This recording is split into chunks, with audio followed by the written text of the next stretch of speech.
नमस्कार दोस्तों, आपका स्वागत है YouTube channel the art of the life. दोस्तों, हमारे पास काफ़ी क्लाइंट आते हैं जिनके बड़े क्वेश्चंस होते हैं एस्ट्रोलॉजी के बारे में, ज्योतिषी के बारे में, ज्योतिषी का क्या फ़ायदा है, ज्योतिष क्या कर सकता है, क्या नहीं कर सकता। तो आज के इस वीडियो में हम ऐसे काफ़ी सारे प्रश्नों का जवाब देने की कोशिश करेंगे कि ज्योतिष के क्या फ़ायदे हैं, कब आपको कंसल्ट करना चाहिए, कब नहीं करना चाहिए और क्या ज्योतिष से संभव है। तो चलो शुरू करते हैं। एक पहला क्वेश्चन आता है जो काफ़ी कॉमन है कि हमारी किस्मत बड़ी है या कर्म बड़े हैं, डेस्टिनी और कर्मा। एक्चुअली डेस्टिनी कर्मों से ही बनती है और एक हम थ्योरी है, थ्योरी ऑफ कर्मा। आप कहीं देखेंगे यूट्यूब चैनल उस पर, बुक्स में जाके अमेजन वगैरह पे इसके नाम से एक बुक भी अवेलेबल है, थ्योरी ऑफ कर्मा। बड़ी फेमस बुक रही है। तो जो हम कर्मा करते हैं, जो हम कर्म करते हैं, उससे हमारी किस्मत बनती है, उससे हमारी डेस्टिनी बनती है। तो दोनों में देखें बड़ा कौन है? कर्म बड़ा है। जो हमारे पिछले कई जन्मों में हम जो कर्म करते हैं, जिसको हम बोलते हैं संचित कर्मा, मीन्स वो हमारे कर्म इकट्ठे हो रहे हैं। हम एस्ट्रोलॉजी के माध्यम से वो भी देख सकते हैं। फिर उसके बाद हम देखते हैं जब हमने इस बार जन्म लिया है तो कौन से कर्मों का हमको भुगतान करना है, अच्छा है बुरा है, जिसको हम बोलते हैं प्रारब्ध कर्मा। तो वो भी हम एस्ट्रोलॉजी से देख सकते हैं। विच मीन्स एक होता है संचित कर्मा जो हमारे सारे पूर्व जन्मों के कर्म इकट्ठे हैं, अच्छे या बुरे। एक होता है प्रारब्ध कर्मा जो हमारे इस जन्म के लिए उपलब्ध है, इस जन्म में जो हमें भोगना है, अच्छा है बुरा है, उसको हम प्रारब्ध कर्मा बोलते हैं। और ये सारे कर्म हमारे डेस्टिनी से बनते हैं, हमारे कर्मों से बनते हैं हमारी डेस्टिनी। तो इस तरह हम कह सकते हैं। तो अगर दोनों में कंपेयर करेंगे, कर्म वास्तव में डेस्टिनी से बड़े हैं, डेस्टिनी बड़ी नहीं है। डेस्टिनी कर्मों से बनती है, कर्म डेस्टिनी से नहीं बनते हैं। दूसरा सवाल, क्या मृत्यु प्रेडिक्ट की जा सकती है? कहाँ होगी, कैसे होगी, कब होगी? हाँ, की जा सकती है, बारिंग एक्सीडेंटल डेथ। एक्सीडेंटल डेथ के केस में कुछ लोग प्रेडिक्ट कर सकते हैं, बट कुछ लोग नहीं करते। लेकिन डेथ काफ़ी हद तक प्रेडिक्टेबल है और किस हालत में होगी। लेकिन ज़्यादातर ज्योतिषी, यूँ कहो कि जो अच्छे ज्योतिषी हैं, वो कभी डेथ प्रेडिक्ट नहीं करते, क्योंकि ये एक ऐसी चीज़ है जो हम प्रभु के हाथ में छोड़ देनी चाहिए। और हर चीज़ में हमको एक प्रेडिक्शन को ला के घुसाना, बिकॉज एस्ट्रोलॉजी एक प्रोबेबिलिटी साइंस है। अगर उसमें कुछ भी गलत होता है तो there is unnecessary tension, stress we are giving to the person. And second, death के बारे में जो एक सर्टेन है उसके बारे में नहीं बोलना चाहिए। तो आप देखेंगे ज़्यादातर ज्योतिषी डेथ को प्रेडिक्ट नहीं करते, although there is ways to predict death, but नहीं करते, नहीं करना चाहिए, हम भी नहीं करते। एक तीसरा प्रश्न आता है कि जो एस्ट्रोलॉजी में प्रेडिक्शन होता है, क्या वो होगा? क्या वो सर्टेनिटी है या प्रोबेबिलिटी है या सर्कमस्टांसेस हैं? दोस्तों, जो प्रेडिक्ट किया जाता है वो 100% सर्टेनिटी नहीं होता, क्योंकि ये एक इंटरप्रिटेशन है। हम चार्ट देखते हैं, हम ट्रांजिट देखते हैं, हम उनकी अंतर्दशा देखते हैं, महादशा देखते हैं, उसके बेस पे हमारा कंक्लूजन है, हमारा इंटरप्रिटेशन है। Interpretation sometime may go wrong, it does not mean कि astrology as a science is wrong. Astrology एक साइंस सही है, लेकिन अलग अलग एस्ट्रोलॉजर्स का अलग अलग एक्यूरेसी रेट है, कौन कितना एक्यूरेटली प्रेडिक्ट कर सकते हैं। तो एक प्रोबेबिलिटी है, ज़्यादातर प्रोबेबिलिटी है। दूसरी चीज़ है, क्या ऐसा ही होगा? कुछ हमारे इर्द गिर्द सर्कमस्टांसेस ऐसे बनने शुरू हो जाते हैं, जब कुछ होना होता है वो वैसा होता है। अगर आप ये जान जाएं पहले कि आपके इर्द गिर्द क्या सर्कमस्टांसेस बनने वाले हैं, तो शायद आप उसको अवॉइड कर सकें, कोशिश कर सकें। अदरवाइज हमारे आसपास ऐसे सर्कमस्टांसेस बनते हैं कि हम ऐसा हमारी लाइफ में होता ही है। तो एस्ट्रोलॉजी हम कह सकते हैं it's a more of the probability, less in the certainty in broader terms. कई बार लोग प्रश्न पूछते हैं, क्या एस्ट्रोलॉजी डेस्टिनी को चेंज कर सकती है? अगर आप एस्ट्रोलॉजी से कंसल्ट करते हैं, आपकी किस्मत में कुछ लिखा हुआ है, ये होना है, क्या एस्ट्रोलॉजर की हेल्प से आप बदल सकते हैं? नहीं बदल सकते। अगर आपकी किस्मत में कुछ ऐसा है, बाय एंड लार्ज होगा। आपकी जो एस्ट्रोलॉजिकल चार्ट है एक टेंटेटिव लाइफ स्क्रिप्ट की तरह है। टेंटेटिव है, कंफर्म नहीं है, और एक टेंटेटिव लाइफ स्क्रिप्ट है। एस्ट्रोलॉजी से अगर आप गाइडेंस लेते हैं, वो एक एनेस्थीसिया की तरह है। अगर आपको कुछ तकलीफ होनी है और अगर आपको एनेस्थीसिया दे दिया गया है, विच मीन्स आपको पहले से पता है ये समय मेरे लिए कुछ खराब जाने वाला है, तो आप उतने परेशान नहीं होंगे। आप थोड़ा कंफर्टेबल रहेंगे, मेंटली प्रिपेयर हो जाएंगे, उस दर्द को सहन करेंगे। अगर आपको बताया जाता है ये समय आपके लिए बहुत अच्छा है, तो उस समय का फ़ायदा उठा के कुछ और अच्छे कर्म आप कर सकते हैं, कुछ और अच्छाइयाँ कर सकते हैं, कुछ अपने लिए और अच्छा, अपने जीवन को सुखमय बनाने के लिए काम कर सकते हैं। या ये कह सकते हैं एस्ट्रोलॉजी एक छोटा अम्ब्रेला है। छोटा अम्ब्रेला इसलिए, मैं बड़ा अम्ब्रेला इसलिए नहीं बोल रहा कि एस्ट्रोलॉजी अम्ब्रेला, बड़े अम्ब्रेला से आप पूरी बारिश से बच सकते हैं, छोटे अम्ब्रेला से बहुत ज़्यादा नहीं भीगेंगे, थोड़े भीगेंगे। और दूसरी बात है, अम्ब्रेला साथ ले जाना याद रहेगा, छाता साथ ले जाना याद रहेगा। तो अगर आप एस्ट्रोलॉजिकल गाइडेंस लेते हैं, आपको लगभग पता चल जाता है कैसे कैसी स्थिति आपके साथ होने की संभावना है, कैसे कैसे सर्कमस्टांस बन सकते हैं आपके साथ। उसके लिए एक तो आप मेंटली तैयार हो सकते हो, एक उनको अवॉइड करने के लिए कुछ काम कर सकते हो, और दूसरे तरह की जो रेमेडीज़ होती है उनको भी आप यूज़ कर सकते हो। तो इस तरह से आपकी तकलीफ़ें, आपकी समस्याएँ कम हो सकती हैं और अच्छे समय को आप बेहतर यूज कर सकते हो। एक प्रश्न आता है रेमेडीज़ के बारे में ही, क्या रेमेडीज़ का काम करती हैं? अब रेमेडीज़ बेसिकली कई तरह की होती है, जैसे कार्मिक रेमेडीज़ है, कुछ सोशल सर्विस है, स्पिरिचुअलिटी है, कुछ लोग पूजा कराते हैं, मंत्र जाप कराते हैं, कुछ यंत्र कुछ देते हैं, कुछ तंत्र पूजा कराते हैं, तांत्रिक काम करते हैं, ऐसे काफ़ी कुछ जेम स्टोन पहनाते हैं, कुछ बोलते हैं कि इस फला चीज़ को पानी में बहा दो, वहाँ पे तेल का दिया जला दो, वगैरह वगैरह। ऐसे काफ़ी तरह की चीज़ें होती हैं। कुछ लोगों पे ये रेमेडीज़ काम करती हैं, कुछ लोगों पे नहीं करती हैं। कुछ केसेस में रेमेडीज़ काम करती है, कुछ केसेस में नहीं करती है। अगर आप 50 गुना कर रहे हैं, आके एक रेमेडी कर दे तो आप माफ़ तो नहीं हो जाओगे। तो पहली बात तो रेमेडीज़ वहाँ काम करती है जहाँ एक माइनर एडजस्टमेंट की गुंजाइश है, कोई ग्रॉस चीज़ों को रेमेडीज़ नहीं बदल सकती। दूसरी चीज़ है, रेमेडीज़ वहाँ पे काम करती है जहाँ दिल से आप उसको एक करना चाहते हैं, हाँ भाई मैं इसके लिए अपोलोजेटिक हूँ और ऐसा गलत है और मैं उसको सुधारना चाहता हूँ, तो वहाँ पे रेमेडी, जहाँ आपका मन मिला हुआ होता है, वहाँ पे रेमेडीज़ काम करती है। और जहाँ आपका विश्वास उन पर होता है, वहाँ रेमेडीज़ काम करती है। जहाँ पे आपकी समाज सेवा से जुड़ी हुई चीज़ें, वहाँ पे ज़्यादातर काम करती है। तो 100% केसेस में रेमेडीज़ काम नहीं करती है। रेमेडीज़ आपके गुनाहों का सॉल्यूशन नहीं है। रेमेडीज़ आपके तकलीफ़ों को कम करने में हेल्प ज़रूर करती है, आपकी सहायता करती है, लेकिन आपके गुनाहों पे पर्दा नहीं डालती। तो जब गुनाह करें उसकी सज़ा भुगतनी पड़ेगी, वो आपको किस्मत में झेलना ही पड़ेगा। ओके, एक बड़ा क्वेश्चन आता है मैच मेकिंग के बारे में, शादी के बारे में, मांगलिक नॉन मांगलिक के बारे में। दोस्तों, 3 अलग अलग चीज़ें हैं। मांगलिक दोष अलग है, मांगलिक योग अलग है, और मैच मेकिंग अलग है। 3 अलग चीज़ें हैं। अगर आपकी कुंडली में कुछ पर्टिकुलर जगह मंगल विद्यमान है, जो तकरीबन हम 6 जगह 6 घरों में मानते हैं, ऑलमोस्ट 50% ऑफ केसेस, तो उसको हम मांगलिक योग बोलते हैं, या यूँ कहूँ मांगलिक दोष बोलते हैं। तो वो दोष का आप शादी किसी से भी करते हो, किसी से नहीं करते हो, क्या करते हो क्या नहीं करते हो, लेकिन वो आपके कुंडली में दोष है। अगर आपको उसके बारे में बताया जाए तो आप उसमें काफ़ी सुधार कर सकते हैं। तो वो हो गया एक मांगलिक दोष, वो ख़त्म नहीं होता। एक है मांगलिक योग, कि अगर उन जब सब जगह मंगल अवेलेबल है और उनकी शादी ऐसे ही इंसान से हो जाए जिसकी कुंडली में भी लगभग उन्हीं जगह मंगल अवेलेबल है, तो ये काफ़ी हद तक न्यूट्रलाइज कैंसिलेशन हो जाता है। तो उस केस में हम मांगलिक नॉन मांगलिक की शादी से पहले जांच करते हैं और कोशिश करते हैं ऐसी शादी रिकमेंड की जाए जिसमें वो कैंसिलेशन हो जाए। और तीसरा बात है मैच मेकिंग का। मैच मेकिंग मांगलिक नॉन मांगलिक से कहीं बड़ा कंसेप्ट है। मांगलिक नॉन मांगलिक एक एस्पेक्ट है मैच मेकिंग का। ऐसी मैच मेकिंग के हमको कम से कम डिफरेंट 15 से 20 चीज़ें देखनी होती हैं फॉर बेटर मैच मेकिंग। तो ये मैच मेकिंग का एक आधार है, उन 15-20 में से एक है, इंपॉर्टेंट है, लेकिन ये सब कुछ नहीं है। बहुत बार आप देखेंगे आपने मांगलिक नॉन मांगलिक की जांच कराई, फिर भी शादी सफल नहीं हुई। और बहुत बार देखेंगे मांगलिक नॉन मांगलिक का गलत मैचिंग शादी हुई, फिर भी शादियां सफल हुई हैं। क्यों होती है? कि बाकी एलिमेंट, बाकी चीज़ें भी इसमें काम होता है। मांगलिक क्यों होता है, इसके बारे में एक कथा है। भगवान शिव के 2 पुत्र हैं, गणेश और कार्तिक। तो दोनों की जब वो बड़े हो गए, उनकी शादी करने की बात आई, तो उन्होंने बोला कि जो पहले इस ब्रह्मांड के चक्कर लगाएगा उसकी पहले शादी की जाएगी।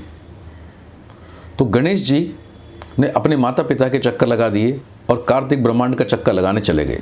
ऑब्वियसली काफ़ी टाइम उनको लग गया। तो जब कार्तिक जी नहीं आए काफ़ी टाइम तक, तो उन्होंने भगवान शिव ने गणेश की शादी करा दी, और जब कार्तिक आए उनको बहुत बुरा लगा, बहुत गुस्सा लगा, और तभी से ऐसा बताते हैं वो वहाँ से कैलाश पर्वत से छोड़ के दक्षिण दिशा में चले गए। तो आज भी आप देखेंगे कार्तिक का दक्षिण में ज़्यादा पूजा होती है, वहाँ पे कार्तिक को ज़्यादा माना जाता है। और जो शादी ब्याह के मामले हैं वो इसलिए कार्तिक देव गुस्सा हो जाते हैं, ऐसी कथा प्रचलित है। तो उसका एक बड़ी रेमेडी ये भी है मांगलिक होने की, कि आप ज़्यादा से ज़्यादा शादी अटेंड करें। शादी का मतलब खाने से नहीं है, शादी का मतलब है जो विवाह की रस्में होती हैं, फेरे पड़ने जैसी चीज़ें होती हैं, उन चीज़ों को जितना आप अटेंड करेंगे उतना आपके मांगलिक दोष शांत होते हैं। तो जितना संभव हो ये लाइफ में करना शुरू करें, और उससे मैं बता रहा हूँ आपके सोच में भी परिवर्तन आएगा कि आप कैसा सोचते हैं, आपके शादी के बारे में कैसा सोचें। जब उस बंधन की पवित्रता को देखेंगे तो भी आपके मन में उसके प्रति काफ़ी चेंजेस आएंगे। तो अदरवाइज भी एक पॉजिटिव अप्रोच है। कुछ लोग क्वेश्चन पूछते हैं कि अगर एक शादी हो गई बिना मांगलिक नॉन मांगलिक देखे, हमने देखा ही नहीं, अब शादी तो हो गई, अब वापस मांगलिक नॉन मांगलिक देखो या नहीं देखो फ़र्क नहीं पड़ता, तो क्या शादी चलेगी नहीं चलेगी, क्या हमें डाउट करना चाहिए? डाउट नहीं करना चाहिए। जो पास्ट में बीत गया वो इम्पॉर्टेंट नहीं है। आपको अभी अपनी कुंडली की जांच करानी चाहिए। अगर मांगलिक नॉन मांगलिक का कॉम्बिनेशन है, अगर उसको जान लोगे, या दूसरे भी आपके मैच में कुछ इस तरह के दोष हैं जिनको आपको ध्यान रखना चाहिए, तो आप उनको ध्यान रख सकते हो, और आपकी आगे की ज़िंदगी कहीं ज़्यादा सुख में हो सकती है, या यूँ कहो कोई प्रॉब्लम आने से अवॉइड कर सकते हैं। एस्ट्रोलॉजी में एक बड़ी चीज़ होती है कि आपको मालूम चल जाए कि आपको किस तरह की समस्याएं आएंगी। तो एक अगर पति पत्नी को ये पता चल जाए कि मेरे पति की नेचर कुछ इस तरह की है, मुझे इस तरह की समस्या आ सकती हैं, या पति को पता चल जाए पत्नी के बारे में, वो काफ़ी हद तक एडजस्ट कर लेते हैं। तो इसलिए मैच मेकिंग ज़्यादा इंपॉर्टेंट है, ना कि मैच मेकिंग से सब कुछ चीज़ें सॉल्व हो जाएंगी। बट मैच मेकिंग अगर फिर भी आप शादी करना चाहें तो कर सकते हैं, लेकिन उन चीज़ों का प्रिकॉशन रखें। इस तरह से कई बार लोग बोलते हैं कि लव मैरिज करनी चाहिए नहीं करनी चाहिए, या आपने एक दूसरे से लड़के लड़की प्यार करते हैं, अब वो शादी करना चाहते हैं, बीच में मांगलिक नॉन मांगलिक का इशू आ गया या पंडित जी ने टांग अड़ा दी। नहीं अड़ानी चाहिए। अगर कोई शादी करना चाहते हैं, एक दूसरे से प्रेम है और एक दूसरे के साथ उन्होंने समय बिताया है, ऑब्वियसली वो ज़्यादा बेहतर है कि वो शादी करें और उस चीज़ को आगे तक ले जाएं, बजाय पंडितों को एस्ट्रोलॉजर के इश्यूज़ में पढ़ने के। ज़्यादा जरूरी है फिर भी चार्ट दिखाएं, क्योंकि आपको ये पता चलेगा शादी के बाद या कि लगभग कितने समय बाद किस तरह की समस्याएं आ सकती हैं। तो एक अगर भावी पति पत्नी आते हैं कि आप शादी कर रहे हो, प्रेम करते हो, लेकिन आज के 4 साल बाद, आज के 6 साल बाद या आज के 20 साल बाद आपको एक दूसरे से इस तरह की समस्याएं आ सकती हैं, तो अगर आपको ऐसा पता चलेगा आप कॉशन हो सकते हो और आप उनके प्रति सावधानी रख सकते हो। तो अगर आप सावधानी रखोगे आपकी शादी ज़्यादा बेहतर चलेगी। अगर सावधानी नहीं रखोगे तो एक दिन एक दूसरे से पक जाएंगे और हम बहुत जल्दी जैसे लड़ने लगते हैं, ऐसे लड़ने लगेंगे।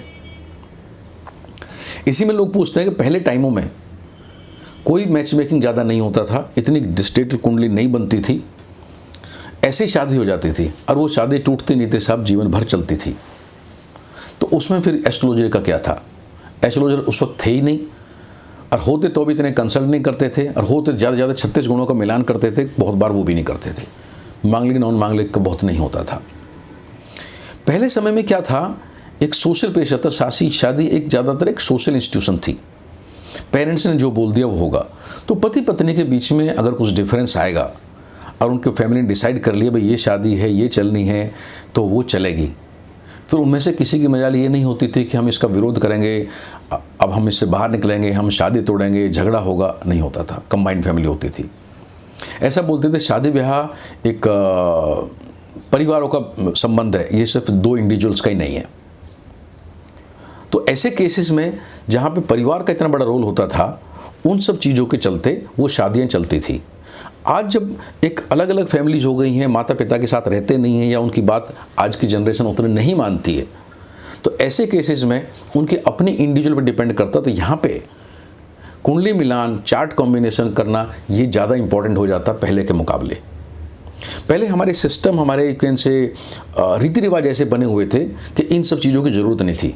अगर पत्नी को पति से किसी चीज़ में परेशानी है तो वो भी निभा लिया करती थी, और अगर पति को पत्नी से किसी में परेशानी है वो भी निभा लिया करते थे, क्योंकि रिवाज था। ऐसा बहुत बुरा माना जाता था कि शादी तोड़ना बहुत बुरी बात है, शादी को नहीं तोड़ना चाहिए। चाहे वो पत्नी की तरफ से था, आज पति की तरफ से था। आज बहुत छोटी छोटी चीज़ों में शादी टूट जाती हैं। आज की जनरेशन बोलती है it's my life, it's my way, where I am not happy why should I stay. तो आज इंडिविजुअल की हैप्पीनेस है, कहीं पे लड़की हैप्पी नहीं है, कहीं पे लड़का हैप्पी नहीं है, कहीं लड़के की माँ हैप्पी नहीं है, कहीं लड़की की माँ हैप्पी नहीं है। तो इतनी सारी जब हैप्पीनेस देखनी है तो ऐसे में बहुत छोटी छोटी चीज़ें इंपॉर्टेंट हो जाती हैं। जैसे मैं आपको बताऊं, हम क्रिकेट देखते हैं आज के 30-40 साल पहले ये बहुत इंपॉर्टेंट नहीं था पिच कैसा है कैसा नहीं है। थोड़ा बहुत होते थे, पिच पे ग्रीन ग्रास है, थोड़ी मिट्टी उठ के आएगी तो स्पिन को हेल्प करेगी, पेसर को हेल्प करेगी, ऐसा सोचते थे। आज एक 20 ओवर के मैच में भी कितना दिमाग लगाते हैं, पिच कैसी है, कितना टर्न लेगी बॉल। 20 ओवर के मैच में पहले कैसा बिहेव करेगी, बाद में कैसा बिहेव करेगी। हर मैच के बाद खिलाड़ी बोलते इस पिच पे इतने स्कोर की पिच है, फला पिच इतने स्कोर की पिच है। तो आज बहुत माइनर चीज़ें देखी जाने लगी क्योंकि हालात ऐसे हो गए। पहले थर्ड एम्पायर भी नहीं था, रिप्ले भी नहीं था, तब भी गाड़ी चलती थी, मैच होते थे, अच्छे खुशी खुशी होते थे, आज से कम झगड़े होते थे। तो कहने का मतलब है जैसे जैसे हम आगे बढ़ रहे हैं वैसे वैसे हमारी लाइफ ज़्यादा कॉम्प्लिकेटेड होती जा रही है। तो ऐसे में अगर हम मैच मेकिंग कराते हैं, अगर हम चार्ट दिखवाते हैं और उसमें एक एडवाइस लेते हैं तो ये हमारे लिए बहुत अच्छा है, हमें करना चाहिए। इसी के चलते एक प्रश्न आता है कि 36 गुणों में से हमारे 28 मिल गए कि शादी करनी चाहिए, 26 मिल गए नहीं करनी चाहिए। ये गुण मिलान फिर एक बात वही है, बहुत पुराना कंसेप्ट है। अगर कोई चीज़ 100 साल पहले चलती थी, 100 साल में इतने रिलेवेंस बदल गए हैं तो गुण मिलान का इंपॉर्टेंस नहीं रह गया। गुण मिलान भी उन 15-20 चीज़ों में से एक है जो हम मैच मेकिंग के लिए देखते हैं, तो बाकी चीज़ें अलग हैं। तो आज अगर सिंपली गुण मिलान के बेस पे शादी कर रहे हो, मेरे हिसाब से गलत कर रहे हो। आपको एक विस्तृत मैच मेकिंग देखनी चाहिए और उस मैच मेकिंग जरूरी नहीं हर चीज़ परफेक्ट मिलेगी। कुछ चीज़ें आपकी मैच कर जाएंगी और कुछ चीज़ें जो मैच नहीं करेंगी। आपको कम से कम ये पता चलेगा किन चीज़ों पर आपको प्रिकॉशन रखना है, किन चीज़ों पर आपको ध्यान रखना है। इसको आप ये कह सकते हो प्री मैरिज काउंसलिंग से जोड़ कर देखा जा सकता है। जैसे प्री मैरिज काउंसलिंग में आपको बता दिया जाए कि आपकी शादी में इस तरह की समस्या आ सकती है, उसका आप ध्यान रखो, तो आप उसका ध्यान रख सकते हो। तो now match making is more of a pre marriage counselling is और can say part of that. अगर उस तरह देखेंगे तो एक ज़्यादा बेहतर होगा। अभी आते हैं हमने आई थिंक शादी के बारे में काफ़ी बात करी, हम थोड़ा बात करेंगे प्रोफेशन के बारे में। जो प्रोफेशन से रिलेटेड क्वेश्चन आते हैं, प्रोफेशन से रिलेटेड क्वेश्चन आते हैं, किस सेक्टर में काम करें या ना करें ये एस्ट्रोलॉजी पता चलेगा, काफ़ी हद तक पता चलेगा, काफ़ी हद तक इंडिकेट होगा। या यूँ कहो आपको ये पता चल जाएगा कि आपको ज़्यादा सक्सेस किस एरिया में काम करने से मिल सकती है, तब उस एरिया में काम करोगे। एक इंसान को जॉब में ज़्यादा सक्सेस मिलेगी, एक इंसान को बिजनेस में ज़्यादा सक्सेस मिलेगी, आपको एस्ट्रोलॉजी से पता चलेगा। एक इंसान को मास लीडरशिप में अच्छा लगेगा जहाँ पे मास के साथ डील कर रहा है, एक इंसान ऐसा है जहाँ पे एक आइसोलेटेड स्पेशलिस्ट है, ऐसे उसमें सक्सेस ज़्यादा मिलेगी, उसका पता चलेगा। एक इंसान को अकाउंटेंसी प्रोफेशन ज़्यादा सूट करेगा, किसी को मेडिकल प्रोफेशन ज़्यादा सूट करेगा, किसी को नर्सिंग प्रोफेशन ज़्यादा सूट करेगा। तो आपको पता चलता है कि आपको ज़्यादा सफलता मिलने के योग कहाँ पे हैं।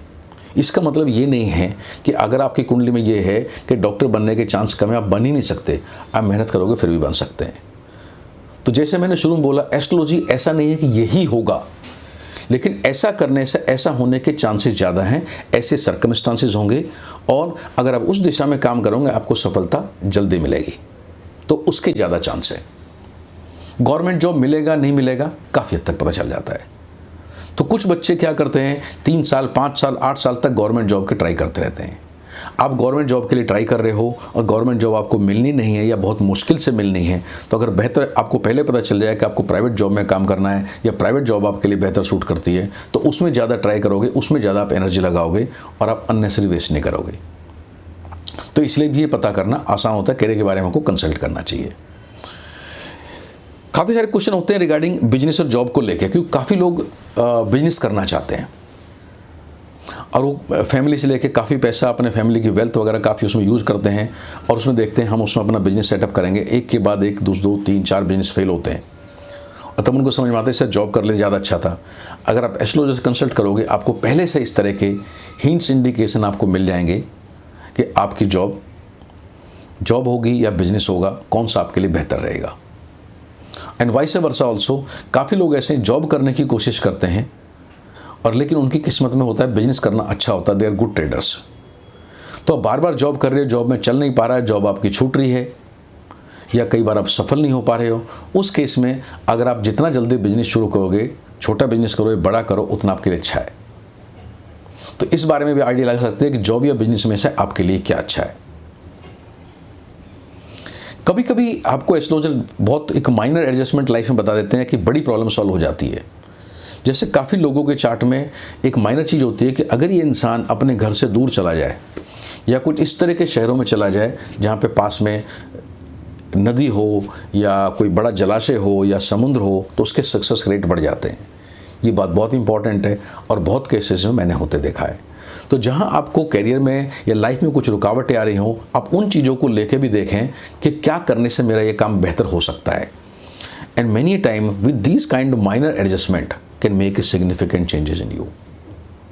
तो ये भी एस्ट्रोलॉजी से मिलने का बहुत योगदान होता है। फिर कुछ लोग बोलते हैं कि बहुत सारे लोग, पता चला धीरूभाई अंबानी ने कभी एस्ट्रोलॉजर से हेल्प नहीं ली, मुझे नहीं पता ली कि नहीं ली। अमिताभ बच्चन एस्ट्रोलॉजर से मिले, मैं नहीं कहता लिया कि नहीं लिया, बट फिर भी ऐसे बहुत सारे लोग मिलेंगे आपको जो कभी एस्ट्रोलॉजर से नहीं मिले लेकिन सफल हुए हैं, होते हैं, हो सकते हैं। अगर आपकी किस्मत अच्छी है, आप अच्छे चार्ट के साथ पैदा हुए हैं, आप सही जगह पे सही समय पे पहुंच जाओगे। अगर आपकी किस्मत में सफलता है तो आप सफल होगे, बिल्कुल होगे। अगर आप अब उसके लिए कर्म भी करोगे, आप ऑटोमेटिकली आप देखोगे उस तरह के उसके लिए आप कर्म कर रहे हो, आपके हालात आपको कर्म कराएंगे। अगर आपकी किस्मत में असफलता ज़्यादा है तो असफलता होगी, आप कर्म करोगे तो भी थोड़ा मुश्किल होगा, थोड़ा बहुत सुधर सकता है बट बहुत ज़्यादा नहीं। सवाल है फिर एस्ट्रोलॉजी कहाँ आता है? जहाँ आपकी थिन लाइनिंग है, जहाँ आपकी जैसे द बॉर्डर लाइन है, वहाँ पे astrology can play big role. अगर आपका थोड़ा अच्छा समय है, आपको बताया जाए कि भाई आज के 2 साल बाद आपके लिए 3 साल का बहुत अच्छा समय आने वाला है, अगर उस 3 साल में कुछ अच्छी चीज़ की शुरुआत करते हो, आप उन 3 साल में ज़्यादा मेहनत करते हो, आपका अच्छा कुछ काम बन सकता है। अगर आपको बोला जाए कि अगले 2 साल आपके लिए काफ़ी ख़राब हैं प्रोफेशनल पॉइंट ऑफ से, ऐसे 2 साल में आप निराश नहीं होगे, आप हताश नहीं होगे और आप कहीं पे बड़ा बिजनेस करने की कोशिश नहीं करोगे, तो बहुत सारी प्रिकॉशंस ले सकते हैं। तो एस्ट्रोलॉजी एक तरह की आपकी हेल्प है। कर्म आप ही को करना है, डेस्टिनी आप ही की है। एस्ट्रोलॉजी ना आपके लिए कर्म करती है, ना आपके लिए डेस्टिनी लेकर आएगी। अगर एस्ट्रोलॉजी आपको ये बोल दे आपके आने वाले 2-3 साल बहुत अच्छे हैं, बहुत अच्छा आपके साथ होने वाला है, और आप कर्म ही ना करें, नहीं होगा, बहुत मुश्किल है। आपके अराउंड सर्कमस्टांसेस बनेंगे लेकिन कर्म तो आपको करना पड़ेगा। और कई लोगों को वो ऐसा बोला एस्ट्रोलॉजर्स ने, सही या गलत, क्योंकि एस्ट्रोलॉजी के बारे में बताया, एक उनका भी इंटरप्रिटेशन है, वो कोई भगवान नहीं है कि उन्होंने जो बोल दिया होगा ही होगा। तो एस्ट्रोलॉजी ने आपको बता दिया अगले 2 साल 3 साल अच्छे हैं, कुछ अच्छा आपकी लाइफ में होने वाला है, आप उसके लिए काम वाम करना छोड़ के बैठ गए, अब तो अच्छा ही होगा। एक मूवी आई थी ना, I think mister and Mrs खिलाड़ी, अक्षय कुमार एंड जूही चावला की, उसमें कुछ ऐसा ही दिखा देते हैं। एस्ट्रोलॉजी ने बोला अच्छा होगा, भाई ने काम वाम करना सब छोड़ दिया, तो राजा बनूंगा, लेकिन राजा नहीं बने। हालांकि मूवी के एंड तक आते थे, जब उन्होंने काम करना शुरू कर दिया तो उनका टाइम अच्छा आया, तो काफ़ी हद तक उसमें एक अच्छा दिखाया गया। तो आप जो एस्ट्रोलॉजी के कहने, ना उनका कहना सही था ना गलत था, लेकिन कर्म तो करना पड़ेगा। अगर आप कर्म नहीं करेंगे किसी भी एस्ट्रोलॉजर के कहने से, आपको सर्कमस्टांसेस ऐसे होंगे लेकिन आप बड़े आदमी, अमीर, सक्सेसफुल नहीं बनोगे। फिर काफ़ी सारे क्वेश्चंस आते हैं हमारे बर्थ टाइम को लेकर कि कई बच्चे का बर्थ कैसे टाइम पर होना चाहिए, क्या चेंज करना चाहिए, नहीं करना चाहिए। कोशिश करनी चाहिए, अगर ये बदल सकता है तो बदल सकते। सबके केस में नहीं है, कुछ केसेस में हमारी चंद्रमा की स्थिति सूर्य के मुकाबले इस तरह की होती है कि अगर ऐसे जन्म में बच्चा पैदा होता है तो उस केस में उसकी चार्ट में कुछ दोष आ जाएंगे। तो अगर कुछ घंटे से या एक दिन से अगर आप डिलीवरी चेंज कर सकते हो पता करके, तो इट विल बी एक जैसे काफ़ी प्रॉब्लम उसकी सॉल्व हो जाएगी, जहाँ तक मेडिकल सिस्टम अलाउड करता है। तो ऐसा नहीं, मैं नहीं कह रहा अगर आपका मेडिकल डॉक्टर अलाउड नहीं करता, नहीं अभी इमरजेंसी, अभी डिलीवरी करानी पड़ी तो कराओ, क्योंकि जो होना है उसका आप रोक नहीं सकते। आप अटेम्प्ट मार सकते, कोशिश कर सकते हो। तो जब आपको बर्थ टाइम का इस तरह की सिचुएशन हो कि बर्थ होने वाला है या वो डेट दी हुई है, उस डेट के आसपास का समय आप दिखवा लें, मैं नहीं कहता आप उसके घंटे मिनट दिखाएं, वो ज़्यादा हो जाएगा, लेकिन अगर आप ये दिखाते हैं फला दिन में दोपहर के बाद, दोपहर से पहले, शाम को, रात को, मतलब अगर ऐसे कुछ घंटे से अगर कुछ शिफ्ट करने से आपका हो सकता है, और अगर डॉक्टर्स को पहले बता दें कि डॉक्टर साहब ऐसा कोशिश कर लें if it is possible, not because you should compel your things, medical के साइंस के बीच में ना आए, अदरवाइज नुकसान ज़्यादा हो जाएगा। और कई बार एक्सपोजर ऐसा बता भी देते हैं इस वक्त होना चाहिए, मेरे हिसाब से नहीं करना चाहिए। तो मेडिकली बच्चा होना चाहिए, लेकिन अगर कुछ घंटे, कुछ दिन से, कुछ एक दिन से 2 दिन से अगर कुछ शिफ्टिंग संभव है और आपका एक्सपोजर ऐसा गाइड कर रहा है तो कर लेना चाहिए, ये बच्चे के लिए काफ़ी अच्छा होगा। और ये भी कर्मी है, क्योंकि आप बच्चे के लिए अपनी तरफ से क्या कर्म कर रहे हो, उसके पैदा होने से पहले आप उसके लिए जो कर्म कर रहे हो, ये भी कर्म का हिस्सा है। इसी के रिलेटेड काफ़ी सारे सवाल आते हैं कि एस्ट्रोलॉजर से कब कंसल्ट करना चाहिए। काफ़ी टाइम है जो कंसल्ट करना चाहिए, मैं एक करके बता, थोड़ा आपको ऑकवर्ड लग सकता है, बट कंसल्टेशन कब चाहिए? जब आप बच्चा कंसीव करना चाहते हैं उससे पहले कंसल्ट करें, क्योंकि कुछ समय या कुछ दिन ऐसे होते हैं महीने के जहाँ पे आपको बच्चा कंसीव नहीं करना चाहिए। अगर आप उन दिनों में बच्चा कंसीव करोगे तो बच्चे के अंदर दोष होंगे, कुछ उसकी कुंडली में दोष आ जाएंगे और आपको पता चलेगा। अब definitely you don't want to be become like a criminal, कि मेरी वजह से, मेरी अज्ञानता है, मेरी वजह से मेरे बच्चे को कुछ परेशानी हो रही है। तो जब आप कंसीव करने की प्लान करें, एस्ट्रोलॉजर से कंसल्ट करें। जब उसके बर्थ का टाइम आ जाए, जब पता चला आज के 5, 7, 10 दिन बाद उसकी डिलीवरी डेट आ रही है, उस तब एस्ट्रोलॉजर से जो पता करें कि कौन से दिन, कौन सा टाइम बेहतर होगा, और जैसे मैंने बताया उसको डॉक्टर के साथ शेयर करें। और डॉक्टर अगर उतने घंटे या एक आध दिन से उसको शिफ्ट कर सकते हैं तो कर लें, जो बच्चे के लिए अच्छा होगा। तो उस वक्त कंसल्ट करना चाहिए। एक बार बच्चा पैदा हो गया, पैदा होने के पहले हफ्ते 10 दिन में या मैक्सिमम 15-20 दिन में आपको फिर एस्ट्रोलॉजर से कंसल्ट करना चाहिए। अब उसका चार्ट बनेगा बच्चे का। चार्ट बन के कंसल्ट इसलिए होगा, जो बच्चा पैदा हुआ है हो सकता है उसके साथ कुछ ऐसा दोष हो जो आपकी फैमिली या आपके कुछ नियर बाई की फैमिलीज़ के लिए भारी हो। जैसे कुछ बच्चे पैदा होते हैं वो मैटरनल साइड के लिए भारी होते हैं। भारी के अंदर सेंस होता है कि आपका बच्चा आज पैदा हुआ, आज के 20 दिन बाद, 25 दिन बाद, 1 महीने बाद बच्चे की माँ बच्चे को लेके, जैसे नॉर्मली हमारे कल्चर में होता है, अपने मायके गई और वहाँ से उनके मायके के नुकसान होने शुरू हो जाते हैं, क्योंकि बच्चा पता चला मामाओं पे भारी है, मामा पे या नाना पे एंड ऑल दोस थिंग्स। तो ऐसे में वी कैन अवॉइड दैट। कुछ केसेस में आपके किसी और रिलेशन पे अगर बच्चा हैवी है और भारी, जैसे बोल सकते हैं हम कि उनको नुकसानदेह हो सकता है, क्योंकि जब ऐसे इवेंट होते हैं, शादी होती है, बच्चा होता है, इनके इवेंट से किसी की किस्मत आपके साथ जुड़ती है। वो अच्छी भी हो सकती है, बुरी भी हो सकती है, दोनों तरह की एनर्जी हो सकती है। तो एक बार आप चेक कर लेंगे, आप उसको रोक नहीं सकते, कंस मत बनो को रोक दो, लेकिन कम से कम प्रिकॉशन रख सकते हो। अगर आप प्रिकॉशन भी रख सकते हो, this itself is a Karma, आपने कर्मा किया। उसके साथ साथ अगर कुछ दोष है, मूल दोष वगैरह है, तो उसकी पूजा पाठ वगैरह कराना, वो भी करा सकते हो। बच्चे का जब आपको नामकरण करना है, उसके लिए पंडित जी से कंसल्ट करो। चार्ट बनने के बाद होगा कौन से, किस तरह के नाम, क्योंकि नॉर्मल पंडित जी आपको भी ABCD के नाम चीज़ें चली गई हैं, अभी ज़्यादा चीज़ें आती हैं कि किस मीनिंग के नाम आपको रखना चाहिए। वो ज़्यादा इंपॉर्टेंट है कि आपका जो बच्चे का नाम रखे उसका मीनिंग लगभग इस तरह का आना चाहिए। तो आपके पास वैरायटी ऑफ चॉइस होती है कि किस तरह का नाम आप रख सकते हैं, तो वो भी शुभ होता है बच्चों के लिए। और कई बार बहुत छोटी छोटी चीज़ें होती हैं, जैसे नामों में आधा अक्षर नहीं होना चाहिए। आधा अगर जैसे वो होता है कि किस तरह का नाम हो गया, जैसे किसी ने आरोग्य, आधा गे आ गया, तो ये जो आधे अक्षर वाले नाम होते हैं हमें अवॉइड करने चाहिए। इनसे अपने आप में एक हल्का फुल्का दोष एसोसिएट होता है। तो नामकरण के टाइम पे पंडित जी से या एस्ट्रोलॉजर से कंसल्ट करना चाहिए। मैं बार बार पंडित जी बोलता है, क्योंकि हमारा पुराना एक आदत रहता है। अदरवाइज आप पंडित हैं या एस्ट्रोलॉजर हैं, it's one and same thing, anybody who knows the science. उसके बाद जब आपका बच्चा 13, 14, 15 साल के आसपास हो जाता है, उसके बाद तब एक बार आपको एस्ट्रोलॉजर से कंसल्ट करना चाहिए regarding his preferred career choice. उसकी लाइफ अच्छी बिजनेस में होगी, अच्छी जॉब में होगी, किस तरह की जॉब में होगी, किस तरह की डायरेक्शन में उसको जाना चाहिए। तो अगर आप उस एज में कंसल्ट करते हैं जहां बच्चा अभी आपका 10th 11th में पढ़ रहा है, तो you can make a orientation कि बच्चा इंजीनियरिंग में जाएगा, बच्चा मेडिकल में जाएगा, बच्चा आर्किटेक्चर में जाएगा, बच्चा गवर्नमेंट जॉब में जाएगा, इसे आर्मी फौज में जाएगा, पुलिस में जाएगा। All those things you have time to mould. उससे पहले बच्चे को जो जैसा पढ़ रहा है पढ़ते रहने देना चाहिए। उसके बाद ये करियर के बारे में हो गया। इसके बाद जब बच्चे कम से कम ग्रेजुएशन हो जाता है 21-22 साल के बारे में आएगी, उस बच्चे की लाइफ अच्छी गवर्नमेंट जॉब में अच्छी होगी, वो उस बच्चे को इंजीनियरिंग फील्ड सूट करेगा, उस बच्चे को may be medical science suit करेगा। किस तरह की किस ब्रांच उस बच्चे को सूट करेगी, उसके लिए हमें कंसल्ट करना चाहिए दोबारा एस्ट्रोलॉजर से, जहाँ से हम बेहतर पता करेगा और उन बच्चे को उस वक्त मोल्ड कर सकते हैं, उस डायरेक्शन में बच्चे को मोड़ सकते हैं।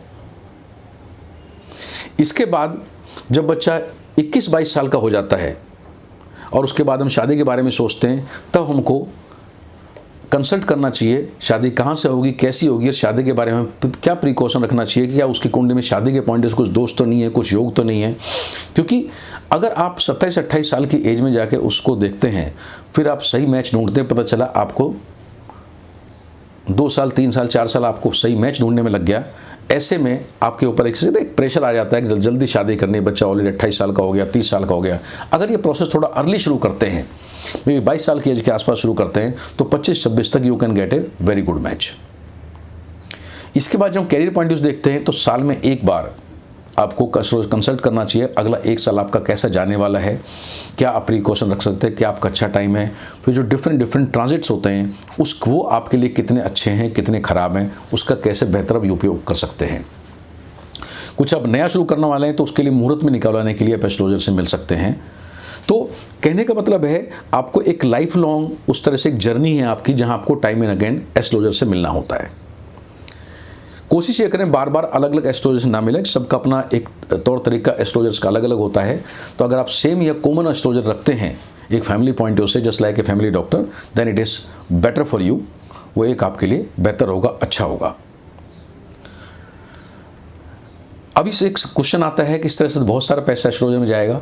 बहुत सारा पैसा नहीं जाएगा। अगर आप इस तरीके से एस्ट्रोलॉजर से बात करते हैं, आजकल काफ़ी सारे एस्ट्रोलॉजर हैं जिसमें हम भी वो काम करते हैं कि एक पैकेज देते हैं आपको, एनुअल पैकेज है। तो साल में आपको एनुअल पैकेज है, एक साल में 2 बार 3 बार आप जितनी बार करते हैं, एक नॉमिनल होता है। हमको भी लगता है एक रेगुलर एक हमारे क्लाइंट हैं और एक फैमिली की तरह क्लाइंट होते हैं, एक नॉमिनल चार्जेस होते हैं। तो इट्स नॉट वेरी हाई, ये बहुत ही नॉमिनल क्लाइंट पे ये सर्विसेज आपको मिल सकती हैं। और आप जैसे आप एक सीए रखते हैं, कोई आप वेल्थ एडवाइज़र रखते हैं, ऐसी आप एक एस्ट्रोलॉजर रखें जो आपको चीज़ों में आपको गाइड कर सके, और जिससे बार बार बीच बीच में उनके पास आपका चार्ट होगा, फ़ोन पे बात भी कर सकते हैं, और कई बार मैसेज वगैरह पे भी आप देन यू कैन डिपेंड, एक आपकी बॉन्डिंग हो जाती है, एक रेपो बन जाती है। तो ये क्वेश्चन हुआ जहां आपके बहुत सारे बोलते हैं कि एस्ट्रोलॉजर से कब कब मिलना चाहिए। अभी एक प्रश्न ये आता है कि भाई adopting astrology person will depend on destiny only. Yes, many people have done that also, कि आप एस्ट्रोलॉजी की सलाह मान रहे, ये भी एक अपने आप में किस्मत होती है। कुछ लोगों की किस्मत ऐसी होती है कि एस्ट्रोलॉजी से कंसल्ट करते हैं, कुछ नहीं करते। तो अगर आपकी किस्मत में ऐसा होगा, you will believe in those things and you make it better. और जैसे मैंने आपको पहले बताया, अगर आपकी लाइफ में बहुत छोटे से चेंज से कुछ एक बड़ा इफेक्ट आ सकता है, जहाँ पे एस्ट्रोलॉजर आपकी काफ़ी मदद कर सकते हैं। फिर एक क्वेश्चन आता है, क्या हम मिस हैपनिंग को अवॉइड कर सकते हैं? काफ़ी हद तक कर सकते हैं। अगर आपकी लगता है कि एक सपोज आपकी कुंडली में मंगल खराब है, आप ड्राइविंग ध्यान से कर सकते हो, आप कुछ ऐसी रेमेडी उपाय कर सकते हो जिससे आपको चांस ये हो कि आपको चोट लगने का या एक्सीडेंट होने का खतरा कम हो जाए। या आपको जिस तरह का आपका कहीं पे कमजोरी है आपके चार्ट में, उन चीज़ों को आप अवॉइड कर सकते हैं। अगर आप उन चीज़ों को अवॉइड करेंगे तो उससे क्या होगा, आपका ऐसे मिस हैपनिंग होने के चांसेस कम हो जाते हैं। ये नहीं है आप किसी चीज़ को बिल्कुल ख़त्म कर देंगे, होगा ही नहीं। जो होना है होगा, बट बहुत सारी चीज़ें देर से कहते हैं कुछ एक सर्टेनिटी है, ये होना है होगा, लेकिन कुछ चीज़ें ऐसी हैं जो अवॉइडेबल हैं, आप उनको अवॉइड कर सकते हैं। तो यस, कुछ चीज़ें हम अवॉइड कर सकते हैं, कुछ चीज़ें शायद अवॉइड ना कर पाएँ। तो जो कर सकते हैं वो आपको ज़रूर करना चाहिए। इसके अलावा कुछ प्रश्न आते हैं कि काफ़ी सारे कुंडली के सॉफ्टवेयर अवेलेबल हैं। इंटरनेट पर अवेलेबल हैं, फ्री ऑफ कॉस्ट अवेलेबल हैं, इनकी एक्यूरेसी क्या है, ये सही है। देखो आपको ब्रॉडली देखना है, ये ग्रॉसली गलत नहीं होते लेकिन एक्यूरेट नहीं होते। मैंने दोनों तरह से काम किया। मैंने व्यक्तिगत तौर पे मैंने ऐसे काफ़ी सारे सॉफ्टवेयर को यूज़ किया जो इंटरनेट पर अवेलेबल हैं, काफ़ी पॉपुलर भी हैं, लेकिन उनकी कैलकुलेशन एग्जैक्ट नहीं होती। वो आपके महादशा कब शुरू होगी, अंतर्दशा कहाँ शुरू होगी, उसमें कई कई महीने का डिफरेंस आ जाता है। और कुछ केसेस मैंने देखा है आपके चार्ट में बड़े डिफरेंस आ जाते हैं। जैसे चार्ट में आपके किसी प्लैनेट का हाउस ही बदल गया तो आपका पूरा चार्ट बदल गया। कुछ केसेस में आपका लगन ही बदल गया, आपका पूरा चार्ट बदल गया। तो जो फ्री के सॉफ्टवेयर हैं, आपको शुरू में शौक है किस चीज़ का है तो आपको जरूर यूज करने चाहिए। अदरवाइज जो पेड सॉफ्टवेयर आते हैं और जो वेल रिकमेंडेड सॉफ्टवेयर जहाँ पे एक्यूरेसी कैलकुलेशन की बहुत ज़्यादा होती है, वो आपको यूज़ करना चाहिए। आप किसी एस्ट्रोलॉजर की हेल्प से कर सकते हैं। जैसे मैंने पहले बताया, ये बहुत कॉस्टली प्रोसेस नहीं है कि बहुत कॉस्टली है, आपको बहुत पैसा खर्च होगा, ऐसा नहीं है, ऐसा नहीं सोचना चाहिए। फिर इसी के चलते हम देखते हैं कि ऐसे सॉफ्टवेयर से काफ़ी सारी रिपोर्ट मिलती हैं। उस रिपोर्ट की एक्यूरेसी कितनी है? उस रिपोर्ट की एक्यूरेसी बहुत ज़्यादा नहीं होती, क्योंकि एस्ट्रोलॉजी में काफ़ी सारे योग बनते हैं और जैसे जैसे योग बनते हैं उन सॉफ्टवेयर में जैसा फीड होता है उसी के हिसाब से वो रिपोर्ट आपकी जनरेट कर देते हैं। कंप्यूटराइज रिपोर्ट होती है। तो हमें रिपोर्ट्स के लिए सॉफ्टवेयर पर बहुत डिपेंड नहीं करना चाहिए। सॉफ्टवेयर हमको एनालिसिस के देता है, क्योंकि कंप्यूटर है, दिमाग से कहीं तेज आपको एनालिसिस करके देगा और बहुत सारे आपको तरह तरह के चार्ट निकाल के देगा। चाहे आपका लग्न चार्ट है या आपका चंद्र चार्ट है, आपका चलित चार्ट है, आपका नवमांश है, आपका D10 है, या आपके मल्टीपल जो भी चार्ट्स हैं आपकी अंतर्दशा महादशा का है या सूक्ष्म दशा तक के कैलकुलेशंस है, वो कैलकुलेशन अच्छी देगा। जो बेहतर आपका इंटरप्रिटेशन है, जो प्रेडिक्शन है, वो आपका एस्ट्रोलॉजर आपको देगा। क्योंकि सॉफ्टवेयर जिसने बनाया, अगर मैं कहूँ कि एस्ट्रोलॉजी में कुछ किताब थी, पाराशर साहब ने लिखा है या भृगुनाड़ी लिखी गई है, आज के हज़ारों साल पहले लिखी गई है, उसमें जो लिखा है वो सही लिखा है, किसी ने गलत नहीं लिखा है, लेकिन वो कॉन्टेक्स्ट बदल गया। अगर कोई चीज़ आज के 1000 साल पहले एप्लीकेबल थी, आज उसमें बहुत सारी चीज़ें एप्लीकेबल नहीं है। उस वक्त डिजिटल मीडिया कहाँ था, उस वक्त ये सॉफ्टवेयर मार्केटिंग कहाँ थी, कंप्यूटर जैसी चीज़ नहीं थी। तो ये उस वक्त की जो चीज़ थी, आज काफ़ी चीज़ें एप्लीकेबल नहीं होती हैं उसमें से, और क्योंकि वो एप्लीकेबल नहीं होती हैं इसलिए आपका प्रेडिक्शन चेंज हो जाता है। सॉफ्टवेयर के प्रेडिक्शन सही नहीं होते, कैलकुलेशन उनकी अच्छी होती है। तो जब भी आप प्रेडिक्शन देखें, आप एस्ट्रोलॉजर से प्रेडिक्शन लें, ना कि किसी सॉफ्टवेयर की रिपोर्ट जनरेट करें। ये रिपोर्ट ले लेना, उसमें आपकी जो कैलकुलेशंस होंगी वो अच्छा है, उसके अलावा बहुत कुछ आपको उतना सही नहीं मिलेगा। और सॉफ्टवेयर की रिपोर्ट्स में काफ़ी आपको स्टेटमेंट कॉन्ट्राडिक्टरी मिलेंगे जो एक दूसरे से मैच नहीं करते होंगे। एक जगह बोलते हैं इस साल आपका बहुत अच्छा होगा और एक जगह बोलते हैं इस साल आपका खराब होगा। तो दोनों तरह की चीज़ें आपको उसमें मिल सकती है। इसमें फिर कुछ लोग प्रश्न आते हैं, सब कई तरह की कुंडली होती हैं, लगन कुंडली है, चंद्र कुंडली है या वेस्टर्न सिस्टम है, कुछ बोलते हैं नवमांश है, क्या देखना चाहिए क्या नहीं देखना चाहिए। और कुछ एस्ट्रोलॉजर बताते हैं चंद्र कुंडली देखो, कुछ बोलते हैं लगन कुंडली देखो।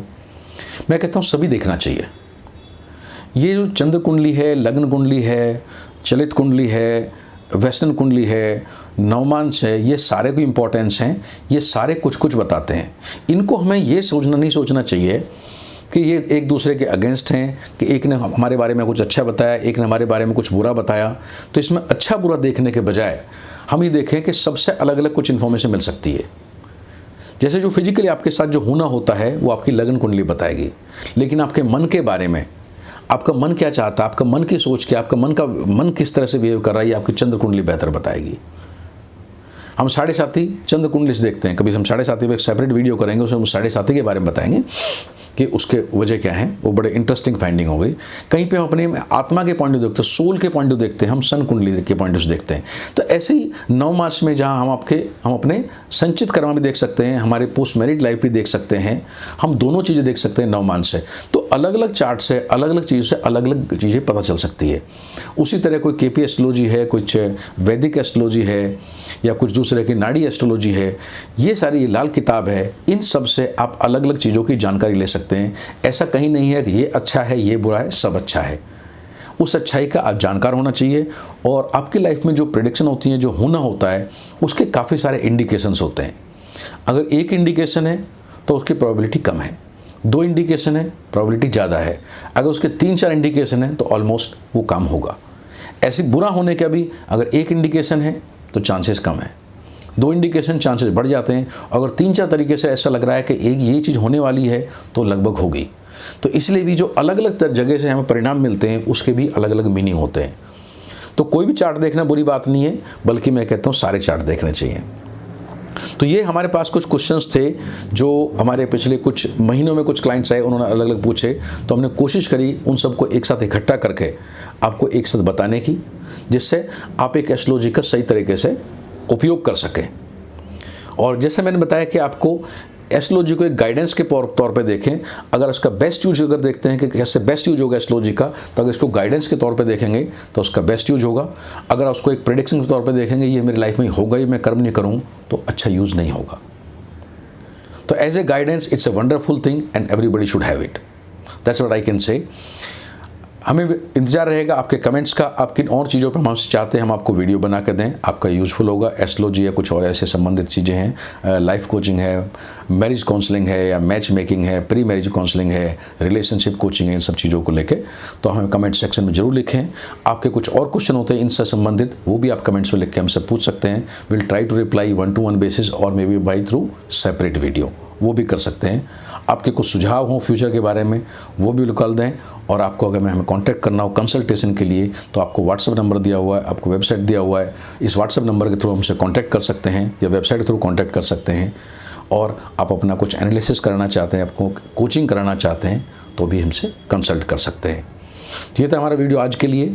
मैं उम्मीद करता हूँ ये आपके लिए यूजफुल होगा और आपको हेल्प होगी। And will meet you in next video again. Thank you very much.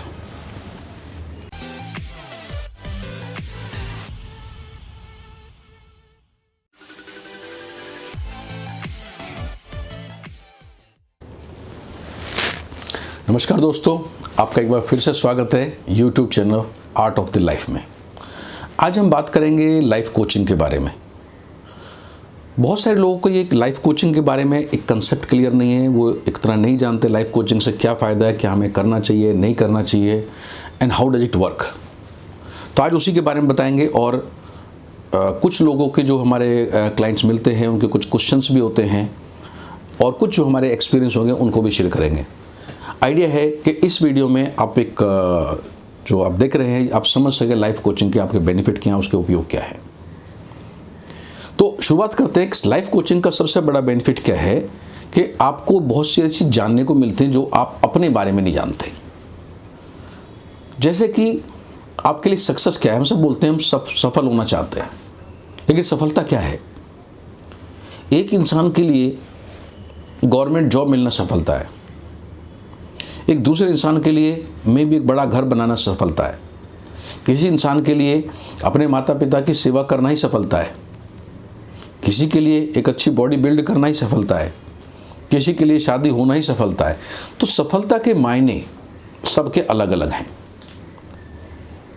फिर कोई एक इंसान बोलता है कि मेरे पास एक घर हो जाए तो मैं सफल हो जाऊं, लेकिन जैसे ही घर हो जाता है वो दूसरी चीज़ की कामना करता है, उसके पीछे पड़ जाता है। तो ये हैप्पीनेस क्या है, सफलता क्या है, और उनके लिए कौन कौन सी मैटर करती है, जो सबके लिए अलग अलग है।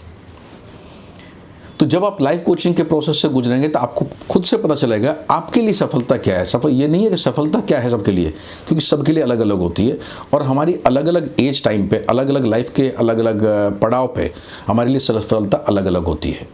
तो आपके किस लाइफ के किस पड़ाव में आपके लिए सफलता की क्या मीनिंग है, ये आपको पता चलेगा। आप खुद से बताओगे, आप खुद से फाइंड आउट करोगे कि this is success for me, this is ये में अगर मुझे मिल जाए मैं अपने आप को सफल मानूंगा। बहुत बार लोग ऐसे आते हैं कि उनको पूरी लाइफ निकल ये नहीं पता चलता वो चाहते क्या थे लाइफ से। अगर आपको खुद से पता चल जाए कि वास्तव में लाइफ से ये चाहते हो, आपके लाइफ की मीनिंग ये है, वो आपका काफ़ी चीज़ें कॉन्टेक्स्ट आपके लाइफ को देखने का नज़रिया बदल देते हैं। आप किस तरह लाइफ को देखते हैं, किस तरह लाइफ को अप्रोच करते हैं, वो बदल जाता है। और जैसे मैंने बताया काफ़ी लोग हमारे पास आते हैं कि एज 60 साल है, 65 साल है, 70 साल, को नहीं पता वो क्यों जिए जा रहे हैं और या उनकी लाइफ का उद्देश्य क्या है, किस चीज़ की खोज में है, नहीं पता होता। हमारी ज़िंदगी के गोल्स क्या हैं, हम किन गोल्स को अचीव करना चाहते हैं। अगर कुछ को पता चल जाता है हम ये गोल्स अचीव करना चाहते हैं कि हमको गवर्नमेंट जॉब लेना है, या हमको फला कंपटीशन बीट करना है, या हमको प्रमोशन लेना है, या हमें घर बनाना है, वट एवर इट इज़। अब इस गोल तो हमने सोच लिया है कि हमारा ये गोल है लाइफ में, इस गोल को अचीव कैसे करें, उसके क्या स्टेप्स अचीव करने के। तो 1 2 3 4 वाट अचीवमेंट के लिए गोल हम कैसे प्लान करें, हाउ टू अप्रोच दैट, या कहीं पे मार्क्स का है, एनीथिंग इन द लाइफ, वो सब चीज़ें हैं। तो ये सब चीज़ें आप लाइफ कोचिंग के थ्रू जान पाएंगे। लाइफ कोच आपको हेल्प करेंगे to achieve whatever you want to achieve, what is important for you. जैसे मैंने बताया कि अलग अलग लोगों के लिए अलग अलग चीज़ों की इंपॉर्टेंस होती है, सबके लिए सेम नहीं होता। तो लाइफ कोचिंग के प्रोसेस है, आप समझेंगे आपके लिए क्या इंपॉर्टेंट है और आप उसको कैसे अचीव करेंगे। कुछ सवाल होते हैं जो हमें बॉदर करते रहते हैं लगातार। लोग मेरे बारे में अक्सर ऐसा क्यों बोलते हैं, मैं अक्सर कंपटीशन में फेल क्यों हो जाता हूँ, मैं फाइनल इंटरव्यू में क्यों फेल हो जाता हूँ, या मेरे मार्क्स क्यों नहीं आते, या मुझे उतने लोग क्यों प्यार नहीं करते। ऐसे जितने सवाल हैं, बहुत सारे सवाल आपके कुछ दिमाग में आते रहते हैं जिनका कहीं से जवाब नहीं, किससे जवाब मांगे। और कई बात आपको ऐसा लगता है कि ऐसे के बारे में किसी से पूछें, कोई हमको पागल बताएगा। तो लाइफ कोच के पास जाके you can get answer of all the questions एक अनबायस्ड वे में, जो आपके लिए इंपॉर्टेंट है। आप जानेंगे लाइफ में आपके लिए क्या इंपॉर्टेंट है, क्या नहीं है। एक हम लाइफ में ट्रेड ऑफ की बात करते हैं, जैसे कहते हैं कि बिना कुछ खोए कुछ मिलता नहीं है। जैसे जब आप सांस छोड़ोगे तो आपको सांस आए मिलेगी, आप किसी को पैसे दोगे वो आपको सामान देगा। ऐसे ही आपको कुछ भी पाना चाहते हैं, आपको कुछ पे करना होगा। तो आपको आइडियली पे क्या करना चाहिए, जो आपके लिए इंपॉर्टेंट नहीं है, जिसके जाने से आपको तकलीफ नहीं हो। और आपको पाना क्या चाहिए, जो आपके लिए इंपॉर्टेंट है। विच मीन्स अपनी अनइम्पॉर्टेंट चीज़ देके आप अपनी इंपॉर्टेंट चीज़ें बाई कर रहे हो। अगर मैं थोड़ा 30-40 साल पहले की लाइफ में जाऊं, आप में से कुछ लोग उस चीज़ को समझते होंगे। पहले क्या होता था कि गांव में कुछ लोग बेचने वाले आते थे, और बेचने के लिए किस बेचते थे, आपके यहाँ पे कुछ पुराना लोहा पड़ा हो, कोई पुराना एल्यूमिनियम पड़ा हो, या कुछ पुराने कपड़े पड़े हों, पुरानी बोरियां पड़ी हों, ऐसी चीज़ जो आपके लिए इंपॉर्टेंट नहीं थी, वो उन चीज़ों को आपसे लेते थे, उसके बदले में आपको सामान देते थे। तो आपके दो पर्पस हो जाते थे। एक तो जो आपके पास अननेसेसरी है, अनवांटेड है, वो आपसे निकल जाता है। दूसरी चीज़ है जो आपको वास्तव में चाहिए, जो आपको इंपॉर्टेंट है, आपको वो मिल जाता है। तो ये लाइफ का सही ट्रेड ऑफ है। अगर आप अपने लाइफ में सही ट्रेड ऑफ नहीं करेंगे, हम सिर्फ अपनी खुशी ढूंढते हैं कि मुझे ये चाहिए, तो क्या होता है, उसके बदले में आपको कुछ देना पड़ेगा। ऐसा नहीं हो सकता बिना दिए कुछ ले लो। जैसे मैंने बताया कि आपको सांस लेने के लिए भी सांस देना पड़ता है, पहले सांस छोड़ना पड़ता है। पहले सांस छोड़ोगे तब सांस मिलेगा, अगर आप छोड़ोगे नहीं मिलेगा नहीं। ऐसे बिना दिए लाइफ में कुछ नहीं मिलता। तो जो भी आप लेने जा रहे हो, कई बार हम सोचते हैं कि मैं अपनी लाइफ की खुशी के लिए मैं मूवी देख रहा हूँ, मैं अपनी लाइफ खुशी के लिए फला चीज़ खरीद रहा हूँ, या अपनी लाइफ की खुशी के लिए मैं वहाँ पे अपने रिलेशनशिप कर रहा हूँ। जो भी हम करते हैं, इस सारे प्रोसेस में आपसे क्या जा रहा है, क्या आपने कभी सोचा है? इन सब चीज़ों में आपके पास से कुछ जाता है। अगर आप वो जान जाओ कि आपके पास से क्या जा रहा है, तो शायद आपको लगेगा ये महंगा सौदा है, ये सौदा सही नहीं है, मैं कुछ ज़्यादा कीमती चीज़ देके ज़्यादा छोटी चीज़ खरीद रहा हूँ। कभी कभी आपने सोचा होगा, या कुछ लोग मेरी बात से एग्री करेंगे जो थोड़े एज में 50 साल 55 साल की एज में, आप जॉब करने रहे, आप पैसे कमाने गए, आपने कमाया भी, लेकिन जब कमा के आप घर लौटे, घर बैठ के आनंद से जिएंगे, तो पता चला आप बुढ़े हो गए, आपने कुछ 4-6 बीमारियां पाल ली। तो आपने पैसा लिया, लेकिन क्या दे के लिया? ये दे के लिया। कुछ लोग ऐसा जॉब करते, घर में कुछ नुकसान होता रहता है, तो आपने लिया, क्या दे के लिया? हम भगवान श्री कृष्ण के बारे में बोलते हैं कि उन्होंने महाभारत का युद्ध कराया, बल्कि सफलतापूर्वक विजय भी हासिल करी, जो शायद जरूरी भी था। लेकिन जब श्री कृष्ण के बाद उनके बच्चों को देखते हो, बच्चों को उतना अटेंशन पे नहीं करे, उनके बच्चे भी कुछ बिगड़े हुए थे। अगर आप उनकी कुछ कहानियाँ सुनेंगे, हालांकि ये बड़ी कहावतें हैं, कितनी सही हैं कितनी गलत है वो नहीं पता, बट अगर भगवान श्री कृष्ण इतने घर से बाहर घूमते रहे, तो उनके बच्चे अगले राजे महाराजे नहीं, जितने हम बाकी लोगों के राजाओं के होते थे, उतना उनका नहीं हुआ। तो ही ऑल्सो पे द कॉस्ट। गांधारी ने उनको श्राप दिया, महाभारत युद्ध कराया, लेकिन बदले में उनको भी ये सब मिला। ऐसे अब लाइफ किसी की भी उठा के देख लो। कुछ लोग विदेश जाते हैं, बोले वहाँ पे 10 साल रहेंगे, इतना पैसा कमा के आएंगे। तो आपने ये देखा मैं 10 साल में इतना पैसा कमा के आऊँगा, आप ये नहीं देख रहे 10 साल में कितनी बीमारी लेके आऊँगा। 10 साल जो मेरी लाइफ का प्राइम टाइम है, मैं बिना फैमिली के रह रहा हूँ या बिना बच्चों के रह रहा हूँ। तो आपने क्या दिया उस सब में? हम आज की खुशी देखते हैं, आज की मुझे आज हैप्पीनेस है, आज टुडे। तो इस टुडे के बदले फ्री में टुडे हैप्पीनेस मिलती, इसकी कॉस्ट है। तो ये जानना जरूरी है आप इस सब की क्या कॉस्ट पे कर रहे हो। अगर आप और इसमें देखोगे, एक मूवी आई है अभी कंतारा, साउथ की मूवी, कर्नाटक की। उसमें जो दिखाया गया, अगर आपने कुछ मूवी देखी हो तो आप कनेक्ट करेंगे, नहीं देखी हो आपको देखनी चाहिए, बहुत अच्छी मूवी है, मैंने खुद देखी। तो जो मूवी के शुरू में दिखाया गया है कि जो वहाँ के राजा थे या जो भूमिहार थे, वो जाते हैं, उनको घर पे चैन नहीं होता, शांति नहीं मिलती। जब जाते हैं वो जहाँ के आइडल देखते हैं, वहाँ पे जाकर उनको शांति मिलती, अच्छा लगता है। तो उनसे बोलते हैं मेरे साथ मेरे राजमहल चलो। तो बोलते हैं मैं जाऊँगा आपके साथ, लेकिन जहाँ तक मेरी आवाज़ जाएगी वहाँ तक की ज़मीन आपको इन गाँव वालों को देनी पड़ेगी। वो एग्री कर जाते हैं और राजा उनको अपने महल में ले जाते हैं, राजा को खुशी मिलती है। तो राजा को पता चलता है उनको किस चीज़ से खुशी मिलती है। तो इसमें 2-3 चीज़ें लाइफ कोचिंग से आप जानोगे कि आपको कौन सी चीज़ें लाइफ में खुश करती हैं, कौन सी चीज़ आपको वास्तव में खुशी देती है। अदरवाइज़ हमें यही नहीं पता चल पाता लाइफ में हमको खुशी किस चीज़ से मिलती है, क्या हमें खुशी देता है। You get to know from life coaching. अभी कंतारा मूवी की तरह वहाँ शूटिंग पे तो नहीं जाओगे आप, ओके। दूसरी चीज़ है, अगर उस एंगल से देखोगे, जब कंतारा मूवी आगे चलती है तो उसके जो वंशज राजा थे वो उस ज़मीन को वापस लेना चाहते हैं, और वहाँ से मूवी आगे बढ़ती है, जिसमें अल्टीमेटली उनका पूरा वंश खत्म होता है, परिवार में अपंगता होती है, बच्चे अपंग पैदा होते हैं। तो जब भी आप कुछ गलत करोगे तो आप ज़मीन तो ले रहे हो या ले लोगे, लेकिन उसके बदले क्या जाएगा वो नहीं देखते।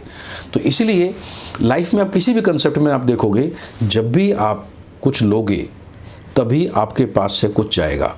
तो आपको ज़रूर देखना चाहिए आपके पास से क्या जा रहा है, आप क्या दे के क्या ले रहे हो। तो जो आप दे रहे हो वो लोहे की तरह उतना इंपॉर्टेंट आपके नहीं हो, और जो ले रहे हो वो आपके लिए बहुत प्रीशियस हो, इंपॉर्टेंट हो। कभी कभी हम रिश्तों में देते हैं, फ्रेंड्स के साथ घूम रहे हैं या कहीं आवारागर्दी घूम रहे हैं, माँ बाप को या अपने फैमिली को टाइम नहीं दे रहे हैं, तो आप क्या ले रहे हो और किस कॉस्ट पे ले रहे हो, आप कौन से रिश्ते खो रहे हो, उसके बदले पैसा कमा रहे हो। कई बार बच्चे बाहर चले गए हैं, अब पेरेंट्स यहाँ पर अकेले रह रहे हैं, आप अपने पेरेंट्स की सेवा नहीं कर पा रहे हो, लेकिन बाहर जाकर पैसा कमा रहे। तो पैसा तो कमाया, लेकिन जो खोया वो बाद में पता चला कि जब तक आप लौटे आपके पेरेंट्स नहीं थे। या लाइफ में ऐसी कुछ हम बहुत सारी चीज़ खोते हैं।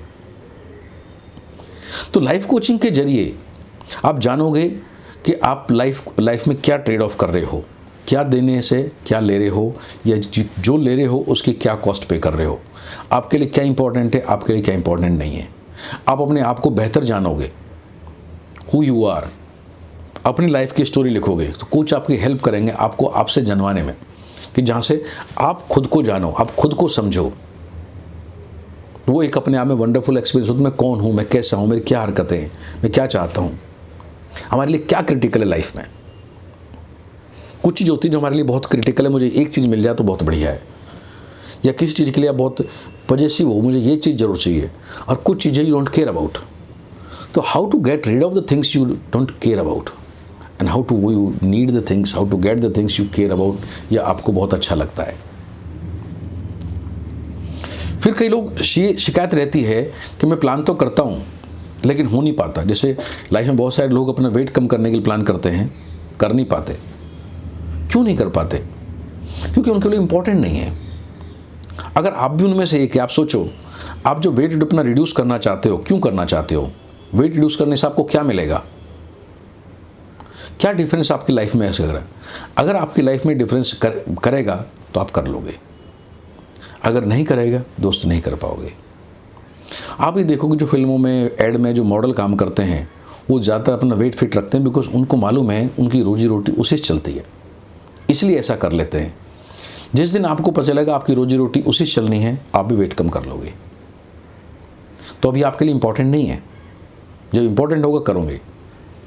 आप बिटवीन मैन एंड वुमेन आप देखते हैं, वुमेन ऐसे काम जल्दी कर पाती है, फास्टिंग रख के कैसे कैसे करके वो वेट को मैनेज कर लेती है, एटलीस्ट जब तक करना चाहती है, और जब उसको छोड़ना होता है छोड़ देती है। तो ladies are even ahead of the man in the weight reduction of this kind of control system या कमिटमेंट जो भी बोलो। तो आपको ये जानना है, आपको कोई चीज़ जो करना चाहते हो, क्यों करना चाहते हो, उससे आपको क्या मिलेगा, क्या डिफरेंस आपकी लाइफ में मिलेगा, and that things will guide you कि आपको वास्तव में ये करना चाहिए नहीं करना चाहिए। अगर आपकी लाइफ में इम्पॉर्टेंट नहीं है, मत करो, क्योंकि आप करना भी चाहोगे आपसे होगा नहीं। तो कोच आपकी हेल्प करेगा, लाइफ कोचिंग आपकी हेल्प करेगी ये जानने में आपके लिए क्या इंपॉर्टेंट है, क्यों इंपॉर्टेंट है, इससे क्या डिफरेंस होगा, क्या इंपॉर्टेंट नहीं है, और उससे क्या आपकी लाइफ में चेंज नहीं होगा, क्या नहीं बदलेगा। जिंदगी एक सफ़र की तरह है। तो इस सफ़र में कुछ लोग ऐसे होते हैं कि जो आपको कंट्रीब्यूट करते हैं, आपको हेल्प करते हैं, या सुख दुख में जिसे कहते हैं आपके साथी होते हैं। हम उसे इंग्लिश में बोलते हैं स्टेक होल्डर्स। आपके सुख से सुखी, आपके दुख से दुखी। आपके स्टेक होल्डर्स कौन है लाइफ में? कौन लोग हैं जो आपके सुख से सुखी हैं और आपके दुख से सुखी हैं, दुख से दुखी हैं? उनको जानो, वो आपके लिए इंपॉर्टेंट होगा। यही लोग आपकी हर चीज़ में हेल्प करेंगे। जब भी आप इनके पास जाओगे ये आपकी हेल्प करेंगे, क्योंकि उनकी ज़िंदगी आपकी ज़िंदगी से इम्पैक्ट होती है। ऐसे ही हर एक की लाइफ में कुछ ऐसे होते हैं जिसको हम डिरेलर बोलते हैं, जो आप जो भी करना चाहो उसको डिरेल कर देते हैं। आपको क्रिटिसाइज करेंगे, आपको कंडेम करेंगे, आपको बोलेंगे नहीं कर पाओगे, आपको डायरेक्टली इनडायरेक्टली आपको मोरल ब्रेक करेंगे। जब भी आप कुछ अचीव करना चाहते, यही लोग हैं जो आपको नीचे गिराएंगे। कौन है ये लोग, क्यों करते हैं, एक एस्पेक्ट है, लेकिन ये लोग कौन हैं? अगर आपको लाइफ में कुछ अचीव करना है, कुछ जानना, आपको इन लोगों को भी जानना पड़ेगा। ये लोग कौन हैं जो आपको बार बार हर बार डिरेल करते हैं, और ना हम इन लोगों को पहचान पाते हैं, ना हम इन लोगों से अपना पीछे छुड़ा पाते हैं। Life coach will help you to get to know about your derailers also. कौन है वो लोग और कैसे पीछे छुड़ाएंगे, या उनके होते हुए भी आप कैसे अचीव करेंगे जो आप अचीव करना चाहते हो। तो कोच का काम क्या है? कोच का काम है आपकी हेल्प करना कि आपके लिए इंपॉर्टेंट क्या है। कोच का काम है आपके लिए हेल्प करना कि आपके लिए सक्सेस क्या है, आप उसे कैसे अचीव करेंगे, इससे आपकी लाइफ में क्या फ़र्क पड़ेगा, ये क्यों आपके लिए इंपॉर्टेंट है। ये सब चीज़ें कोच के द्वारा आपको पता चलेगा, या यूँ कहो कोचिंग प्रोसेस पता चलेगा, कोचिंग जर्नी से पता चलेगा। जो इस सारे प्रोसेस में आपकी साइकोलॉजिकल जर्नी होती है, उस जर्नी में ये आपका साथी है। आपकी मेंटलिटी जैसे चलती रहती है, दिस इज समबडी जिससे आप बात कर सकते हो, जो आपकी लाइफ में एक एंकरिंग का रोल करेगा, आपको पकड़ के रखेगा। एंकर समझो, नाव वाले बांध देते हैं उसको, जिससे नाव नदी के सहारे, समुद्र के सहारे बंधी रहती है। तो कोच वो है जो आपको बांध के रखेगा आपके लाइफ गोल के साथ में, आपको भटकने नहीं देगा, आपको सही दिशा देगा। आप कैसे अचीव करो, क्योंकि हर इंसान का अचीव करने का तरीका अलग अलग है। मैं एक अलग तरीके से सफल हूँ, आप एक अलग तरीके से सफल हो, फला आदमी एक अलग तरीके से सफल है, कोई और तीसरा आदमी एक और तरीके से सफल है। तो सबकी सफलता अलग अलग जर्नी है। आपकी पर्टिकुलर सफलता कैसे है, या आपकी सफलता कैसे होगी, कोच आपके लिए स्ट्रेटजी बनाएगा आपसे बात करके, जो आप पर एप्लीकेबल होंगी। तो कोच इंपॉर्टेंट है आपकी स्ट्रेटजी बनाने के लिए, कोच इंपॉर्टेंट है आपकी अचीवमेंट के लिए, एंकरिंग करने के लिए। कोच इंपॉर्टेंट है आपको लाइफ में आपसे मिलवाने के लिए, जो हम अक्सर नहीं मिलते। कई सारे हमारे पास क्लाइंट्स आते हैं जिनके पास पैसा है, खुशी नहीं है। पैसा क्यों कमाया? खुशी लेने के लिए, खुशी नहीं मिली। अभी क्या करें, कैसे खुशी मिल सकती है, क्या कोशिश वो लोग कर सकते हैं, कैसे अपनी लाइफ में चेंजेस ला सकते हैं, कौन इस सारे प्रोसेस में साथ देगा, ये इस प्रोसेस में, इस जर्नी में आपको पता चलेगा कोच के थ्रू। कई सारे लोगों को अपनी लाइफ के बारे में सही जवाब नहीं मालूम। इंडिया में एक डेटा है कि करीब 7.5 करोड़ वुमेन्स आर सिंगल।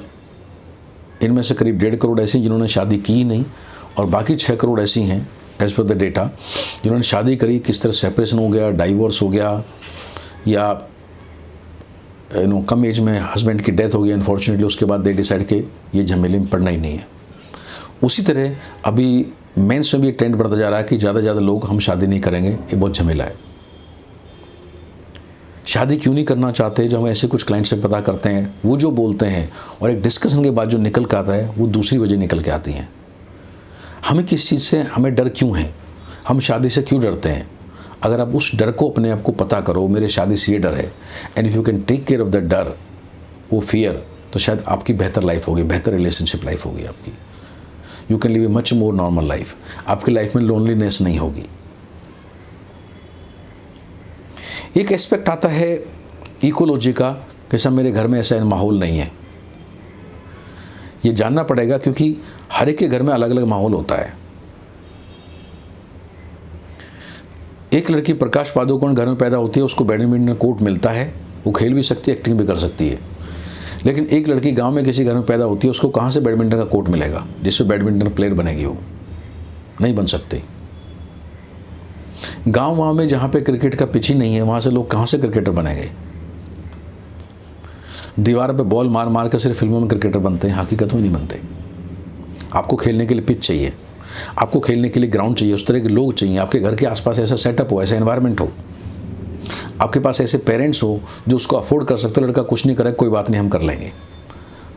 हर एक के पास वो पेरेंट नहीं होते।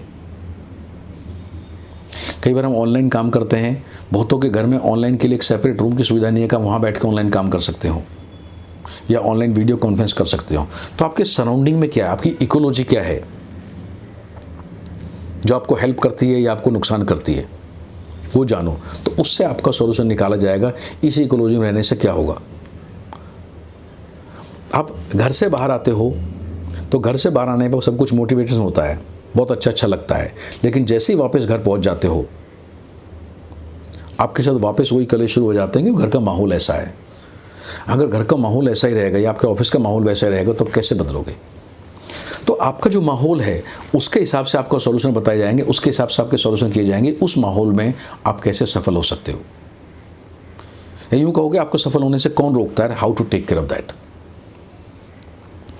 बहुत बार कुछ लोग परेशान होती है, वो सिगरेट पीते हैं, शराब पीते हैं, सब शराब नहीं छोड़ते, सिगरेट नहीं छोड़ते। बहुत कह लिए, घरों में लड़ाई होती है, घरों में कई बार बर्बाद हो जाते हैं घर इन चीज़ों पे, झगड़ा होते होते। सवाल है, एक इंसान सिगरेट क्यों पीता है? जब तक हम ये नहीं जानेंगे वो सिगरेट क्यों पीता है और नहीं पीने से उसका क्या फ़ायदा होगा, सिगरेट पीना नहीं छोड़ेगा। एक इंसान शराब पीता है, वो क्यों पीता है, जब तक ये नहीं जानेंगे और पीना छोड़ने से उसका क्या भला होगा, तब तक वो शराब नहीं छोड़ेगा। तो जवाब जिसे कहते हैं ना, हमारे हर प्रॉब्लम का सॉल्यूशन सिंपल नहीं है, सिंगल नहीं है कि एक ही प्रॉब्लम का, सब प्रॉब्लम का एक ही सॉल्यूशन है और वो सॉल्यूशन आप सब पे लगा दो, वो आपका सब कुछ ठीक ठाक हो जाएगा। सब नहीं होगा, वो नहीं होगा। कोई एक सॉल्यूशन नहीं है। तो आपकी अपनी लाइफ में हमें वो बैकअप तैयार करना पड़ेगा। आपको सिगरेट पीने की जरूरत क्यों पड़ती है? Is your life stress that much? Even जो डी एडिक्शन सेंटर होते हैं वो भी आपको दूसरी दवाई देते हैं जिससे आपको सिगरेट पीने का वापस मन ना करे, उस तरह का टेस्ट दे आपको, लेकिन उन्हें नुकसान ना दे। उसी तरह से अगर आप एक लाइफ कोचिंग के पॉइंट से आप कोई एक्टिविटी क्यों कर रहे हो वो आपको पता चलेगा। नहीं करने से क्या फ़ायदा, तो आपको शराब छोड़ने में, डी एडिक्शन छोड़ने में हेल्प मिलेगी। कई बार लोगों को बोल जाता है आपको स्ट्रेस है, आपको टेंशन है, डिप्रेशन है, एंजाइटी है। तो क्या आपको ये बीमारी है? क्या आपको साइकेट्रिस्ट से मिलना चाहिए? क्या आपको सिंपली लाइफ कोचिंग से मिलकर काम हो सकता है? क्या आपको साइकोलॉजिस्ट से मिलना चाहिए? कौन बताएगा? या आपका कोच आपको बता पाएगा कि आपकी जो स्ट्रेस लेवल है वो नेचुरल स्ट्रेस है या जबरन की स्ट्रेस है। ऐसे हमारे पास कई सारे ऐसे टूल होते हैं जहाँ पर लोगों को लगाते हैं, उनके असेसमेंट टेस्ट करते हैं हम, और जो one of the best of the world, जहाँ आप अपने ट्रेड जान सकते हो, अपने असेसमेंट कर सकते हो, मैं किस तरह का इंसान हूँ, मैं किस तरह का काम करता हूँ, कैसे मेरी लाइफ ऑपरेट होती है। तो you get to know yourself much better. और इस बेहतर जानने के दोनों तरीके होते हैं। एक तो आप जो वर्ल्ड के बेस्ट असेसमेंट है वो करो, बहुत ज़्यादा कॉस्ट उनकी नहीं होती। बड़े नॉमिनल कॉस्ट पे टेस्ट हो जाते हैं, 2000-3000 रुपये तक की कॉस्ट पे इस तरह के टेस्ट आपको अच्छे मिलते हैं, जो आपको मल्टी पेज रिपोर्ट देंगे, साइंटिफिक रिपोर्ट देंगे। And you get to know yourself. आप अपनी लाइफ प्लान कर सकते हो, आपकी लाइफ में कैसे करना चाहते हो, क्या करना चाहते हो, क्या अचीव करना चाहते हो, कब तक अचीव करना चाहते हो पाएगा नहीं हो पाएगा। जब हम कई बार गोल भी बनाते हैं तो गोल हमारे क्या अचीवेबल है भी कि नहीं है। हर इंसान चाहता है वो भी अमिताभ बच्चन बन जाए, बन तो नहीं पाता। तो क्या गोल अचीवेबल है? अगर अचीवेबल ये गोल नहीं है तो गोल को हम कैसे रेशनलाइज करें जो आपका गोल अचीवेबल हो? क्या ये गोल रियलिस्टिक है? क्या आपके पास ऐसे रिसोर्सेज हैं? क्या आपके पास उतना, आपके फादर के पास पैसा है जो एक्टिंग स्कूल में आपको भेज दे, आपको एक्टिंग सीखे? क्या आप उतना रिस्क अवॉइड ले सकते हो कि आपने 4 साल 5 साल 10 साल आपने एक्टिंग में लगाया और उसके बाद एक्टिंग नहीं आया या करियर सफल नहीं हो, कुछ और कर सकते हो? तो गोल प्लान करना इंपॉर्टेंट नहीं है, लेकिन आपका गोल कैसा हो, मेजरेबल भी होना चाहिए, आपका गोल अचीवेबल भी होना चाहिए, आपका गोल रिलेवेंट भी होना चाहिए, और आपके गोल के लिए आपके पास रिसोर्स भी होने चाहिए कि ऐसा अचीव करने के लिए, ये गोल पाने के लिए मेरे पास रिसोर्स हैं। अगर आपके पास नहीं है तो आपका गोल कैसा होना चाहिए जो आप अचीव कर सकते हो? और एक बार गोल प्लान भी कर लिया जाए तो आपका अचीवमेंट, इस गोल को अचीव करने के में आपके सपोर्ट सिस्टम क्या है, आपको सपोर्ट कौन दे सकते हैं? बहुत बार लाइफ में ऐसे लोग आपके लाइफ में होते हैं जो आपको सपोर्ट कर सकते हैं, जो आपको स्ट्रेंथ दे सकते हैं, जो आपके बहुत यूजफुल हो सकते हैं, लेकिन हम उनको कभी काउंट ही नहीं करते, उनसे बात ही नहीं करते। कितने लोग आपके लाइफ में ऐसे होंगे जो आपके दोस्त होंगे, फ्रेंड होंगे, आपने सालों से बात नहीं की होगी। कितने लोग होंगे लाइफ में जिन्होंने अपने फादर से जाके बात कहा होगे कि पापा या father I need your help, या अपने ग्रैंडफादर से बोला होगा, अपने बड़े भाई से बोला होगा। कई बार हमारी हेल्प हमारे अराउंड होती है, हम उसको नहीं लेते, और हमारे डिरेलर जो हमें रोक टोक करते हैं, जो हमें नहीं अचीव करने, वो भी हमारे आसपास होते हैं। बहुत सारे लोग ऐसे होते हैं, ज़्यादातर लोग ऐसे होते हैं, कभी उनको क्वेश्चन नहीं करते, आप हमें क्यों रोक रहे हो, हमें क्यों परेशान कर रहे हो, क्यों, वो भी अननोइंगली करते हैं, या हमें अचीवमेंट क्यों नहीं करने दे रहे, हमको लाइफ में कुछ बनने क्यों नहीं दे रहे। तो आप दोनों चीज़ जानोगे, आपका सपोर्ट सिस्टम लाइफ में वास्तव में क्या है जो आप नहीं जान पा रहे हो, आपका डिरेलर आपके क्या है वो जानोगे। फिर बहुत लोग लाइफ कोचिंग को कंपेयर करते हैं काउंसलिंग के साथ में।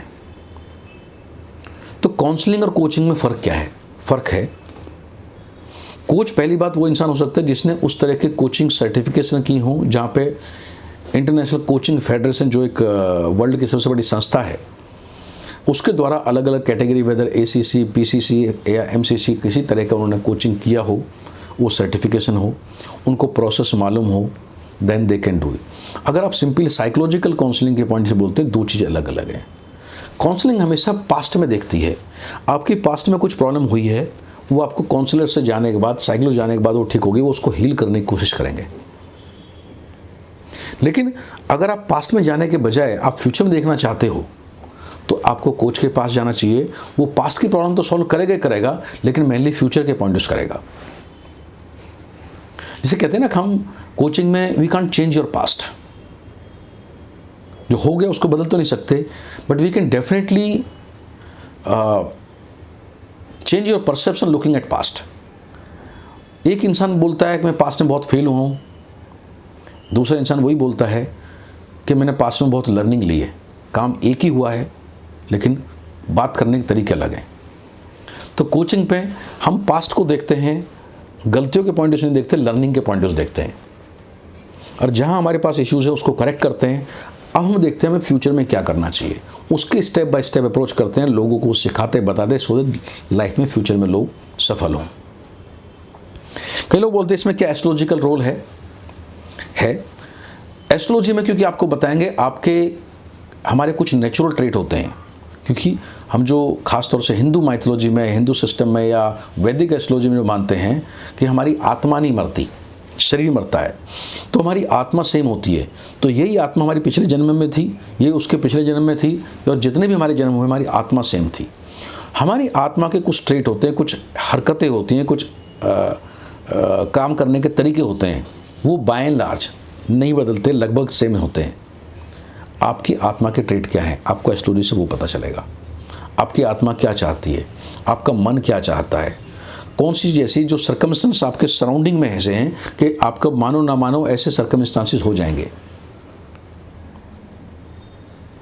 तो वो आपको एस्ट्रोलॉजी से पता चल सकता है। तो जब आप एस्ट्रोलॉजी से इन सब चीज़ों को जानोगे, जिससे आपको कोचिंग में हेल्प मिलती है, या यूँ कह सकते हैं इसको एक एस्ट्रो कोचिंग बोलते हैं। एस्ट्रो कोचिंग का मतलब है आपने एस्ट्रोलॉजी के लिए पता किया कि आपके इश्यूज़ क्या हैं, आपके डेवलपमेंट एरिया क्या हैं, आपको चेंज कहाँ पर होना है, और उसके बाद हमने कोचिंग के प्रैक्टिस के द्वारा उन चीज़ों को हमने बदला, उन चीज़ों को इम्प्रूव किया, उन चीज़ों को करेक्ट किया। That is called astro coaching. इसके बाद भी मैं अगर इसको ट्रैवलिंग के पॉइंट, एक और तरीका इसको देखने का लाइफ कोचिंग का, आप कहीं पे घूमने जाते हो, सपोज आप लाइफ में पैसा लगा के लंदन में घूमने गए, एक तरीका है जाओ वहीं बस ट्रेन जो मिलता है बैठो घूमो। दूसरा, वहाँ पे किसी से पता करो, वहाँ पे गाइड हायर करो कि हमको एक दिन है, हमारे पास इतना टाइम, हमको लंदन दिखाओ। थोड़ा पैसा तो लेगा, लेकिन आपकी ट्रिप को मेमोरेबल कर देगा। आपने आने जाने में जितना पैसा लगाया, वहाँ पे होटल में जितना पैसा लगाया, वो कहीं बेहतर पैसा वसूल होगा आपका। तो आपका जो आप अपने लाइफ कोच को एक तरह से गाइड के कंसेप्ट में ले सकते हो कि आपका लाइफ कोच एक आपका लाइफ का गाइड है, जो आपको बताएगा how to better enjoy life, how to better achieve the life, how to better you can say be more successful in the life, and what is success is all about. एक और तरीका है इसको coaching को देखने का, एक तरह से प्रोफेशनल फ्रेंड। जैसे पहले मित्रता होती थी, ऐसे आजकल नहीं होती। आजकल दोस्त मिलेंगे, आपको काम के वास्ते मिलेंगे, अपने काम निकालने के लिए वजह से मिलेंगे, जिसका जब काम है, जितना काम है उतना मिलेगा, जैसे उसका काम निकला दोस्त बदल जाता है। लेकिन अगर आप एक प्रोफेशनल दोस्त बाई करते हो, you are paying it and you are buying a professional friend, जो रिसोर्सफुल भी हो, बहुत नॉलेजेबल भी हो, आपका ही रहे, आपकी कॉन्फिडेंशियलिटी रहे उसके पास में, और जहाँ पे आप कभी भी जाके बात कर सकते हो। फिर वैसे ही क्वेश्चन आता है, is the life coaching costly? Life coaching is not costly. दो तरीके होते हैं इसमें चार्जेस करने। कुछ कोचेस को सेशन बाय सेशन लेते हैं कि हम पर सेशन का इतना चार्ज करते हैं, और कुछ कोच इसमें जो, तो कोचिंग की ड्यूरेशन के पॉइंट ऑफ से पहले आपने जहाँ पे कोर आपका इशूज़ है, वहाँ पे आपने 6 महीने 9 महीने के लिए 1 साल के लिए कोच रखा। उसके बाद आपने क्या किया, उसके बाद आपने कोचिंग के लिए उसको मे बी जैसे मेंटेनेंस थे जिसको बोल सकते हैं, आपने एनुअल कॉन्टैक्ट किया, साल में 4 आप सेशन लो, 6 महीने में 1 सेशन लो, या 6 महीने में 2 सेशन लो। आप उनका एक नॉमिनल चार्ज होता है जिसमें आपका मेंटेनेंस, जैसे आप गाड़ी चलाते हो, गाड़ी की मेंटेनेंस कराते हो, एक नॉमिनल कॉस्ट देते हो, ऐसे आपके कोच की एक नॉमिनल फीस हो जाती है। कोच आपसे उतनी फीस लेगा और आपको लाइफ बेहतर पटरी पे चलती रहेगी। जैसे आप सीए रखते हो, जो आपका नॉट ओनली एनुअल फाइलिंग करेगा, बट साथ साथ में पूरे साल आप उससे एडवाइस ले सकते हो, वैसे ही कोच रखो जो एक लाइफ कोच आपको ट्रैक पे रखेगा, आपकी लाइफ की एंकरिंग करता रहेगा, आपको कभी कहीं भटकने नहीं देगा। तो एक नॉमिनल कॉस्ट पे आपको कोच मिलेंगे एंड आपकी लाइफ पूरी तरह से बदली हुई लाइफ मिलेगी। तो आपको कभी इसमें और कुछ क्वेश्चन नज़र आते हैं, मैंने एक बहुत बेसिक से एक वीडियो बनाया है। इस बेसिक से वीडियो में मैंने बताने की कोशिश करी है कि लाइफ कोचिंग की मीनिंग क्या है, लाइफ कोचिंग के फ़ायदे क्या हैं, ये काउंसलिंग से कैसे डिफरेंट है, और इसमें एस्ट्रोलॉजी का कितना रोल है, कितना इसमें इंडिविजुअल है। हाँ, एक चीज़ और कई बार कुछ लोग पूछते हैं, साहब कोचिंग में आप लोगों को बदलते हो, मीन्स अब मैं कोचिंग कर रहा हूँ, मेरी गलती है ही नहीं, तो मैं क्यों सुधरूँ, गलती दूसरे आदमी की है। हाँ भाई, ये सही है, दूसरे आदमी की गलती है, लेकिन हम आपको बदल रहे हैं, दूसरे आदमी को नहीं बदल रहे। ये ऐसी चीज़ है कि आप फुटपाथ पे बैठे हुए, गाड़ी आके आपके ऊपर चढ़ गई, वो सब गलती उसकी थी, वो गाड़ी फुटपाथ पे क्यों लाया। मैं भी कहता हूँ गलती उसकी थी जो गाड़ी फुटपाथ पे लाया, लेकिन भाई साहब नुकसान तो आपको हुआ है, लाइफ तो आपकी है। अगर आपकी लाइफ है तो why don't you take care of it. उसको छोड़ो, उसका लाइसेंस कैंसिल होगा, उसको जेल होगी, उसकी गाड़ी टूटेगी, जो उसके साथ होना होगा। आप अपना ध्यान रखो, आपके साथ खराब ना हो, आपकी लाइफ में खराब ना हो, आपको हार्म ना हो, इसलिए हम आपकी लाइफ बदलते हैं। हम बताएंगे आप फुटपाथ पे मत सो, क्योंकि कुछ लोग आते हैं जो रात को आके गाड़ी चला के जाते हैं, क्योंकि हमें आपकी चिंता है, हम आपके एंगल से सोचेंगे। और लाइफ कोचिंग में लाइफ में आपके क्या क्या कौन कौन से डिसीजन आपको डिसीजन लेने में हेल्प करेंगे, चाहे आपके करियर का है, चाहे आपके मैरिज का है, चाहे उसमें आपका रिलेशनशिप का आता है, चाहे लाइफ के जितने भी आपके इश्यूज आते हैं, we everything included in the life coaching. उन सभी के बारे में आप सेशन ले सकते हो, उन सभी के बारे में धारणाओं को आप उनको सही कर सकते हो। तो बहुत सारे इश्यूज ऐसे होते हैं जो 1 या 2 सेशन में रिजॉल्व कर सकते हैं, कुछ सेशन ऐसे होते हैं जो चेंजेस हमें करने पड़ते हैं, उसमें हमको 6 महीने 8 महीने लग जाता है, तो डिपेंडिंग ऑन थिंग्स। बट आप अगर अपने प्रॉब्लम को लेकर आप इसमें डिस्कशन करोगे, इट्स नॉट कॉस्टली प्रपोजिशन, ये अच्छी है। आप ज़्यादा फुलफिल लाइफ जियोगे, आप ज़्यादा खुशी और सक्सेसफुल लाइफ जियोगे। बहुत सारे जो लाइफ के डाउट है, क्या करना चाहिए क्या नहीं करना चाहिए, पुराने सिस्टम में ये होता था, नए सिस्टम में ये होता है, ये सब बदलाव क्या है, ये सब आप लाइफ कोचिंग के थ्रू जान सकते हो और समझ सकते हो। तो दोस्तों, आपका ये हमारा चैनल है, इसमें आपको नीचे एक आपको व्हाट्सएप नंबर दिया हुआ है। आपको अगर हमसे अपॉइंटमेंट चाहिए, आपको कुछ क्वेश्चन है आपके, आप उस पर व्हाट्सएप डाल के आप हमसे कनेक्ट कर सकते हो। We can have a 10 minute kind of introductory session and then we can plan your consultation also. आप कहीं पे हमसे एस्ट्रोलॉजिकल गाइडेंस लेना चाहते हैं या फिर लाइफ कोचिंग कराना के इंटरेस्टेड है, रिलेशनशिप कोचिंग है, तो आप ज़रूर इसमें लिखें, ज़रूर हमको कांटेक्ट करें। आप YouTube चैनल पे भी लिख के रिमार्क डाल के आप अपॉइंटमेंट ले सकते हैं, will get in touch with you. आपके इस बारे में और कोई क्वेश्चन होते हैं आप उनको पूछ सकते हैं। आपके इस चैनल से कुछ एक्सपेक्टेशन सजेशन है वो आप बिल्कुल दें, और आपके कुछ और सुझाव हो, किसी और टॉपिक में आप जाते हो कि हम उन टॉपिक से वीडियो बनाएं, उन टॉपिक्स पर आपको इन्फॉर्म करें, आप वो भी कमेंट में लिखें। और अगर आपको ये चैनल अच्छा लगता है या आपका हमारा वीडियो अच्छा लगा, आप इसको बिल्कुल लाइक करें, चैनल को सब्सक्राइब करें, और साथ साथ अपने दोस्तों में व्हाट्सएप ग्रुप में इस वीडियो को स्प्रेड भी करें, जिससे ज़्यादा से ज़्यादा लोग इसके बारे में जान पाएँ और वो बेनिफिट उठा पाएँ। कंसल्टेशन हम दोनों तरह से पर्सनली मिलकर भी करते हैं, which is in Bombay, and हम वीडियो कॉन्फ्रेंसिंग के थ्रू भी कंसल्टेशन करते हैं, डिपेंडिंग ऑन तो आप कहाँ पे रह रहे हो, कहाँ पे बिलोंग करते हो, उस तरह से वो चीज़ें बात करके प्लान करते हैं, या what is more comfortable to you. कुछ लोग हैं पर्सनली मिलने में ज़्यादा कंफर्टेबल हैं, और कुछ लोग हैं ऑनलाइन ज़्यादा कंफर्टेबल हैं। तो जैसे जिसके लिए जो भी है, हम उस तरह से प्लान करते हैं। और हमारी टाइमिंग भी कंसल्टेशन के ड्यूरिंग द डे टाइम भी होता है, इवनिंग आवर्स भी होता है, वीकेंड्स भी होते हैं, जिससे सभी तरह के लोगों को हम एक सर्व कर पाएँ और सब तरह के लोगों के लाइफ में we can bring the changes. ये तो हमारा आज का वीडियो, और अब आपसे thank you for being with us for so much time, and आपसे अगले वीडियो में फिर मुलाकात होगी। तब तक के लिए एन्जॉय एंड बी हैप्पी।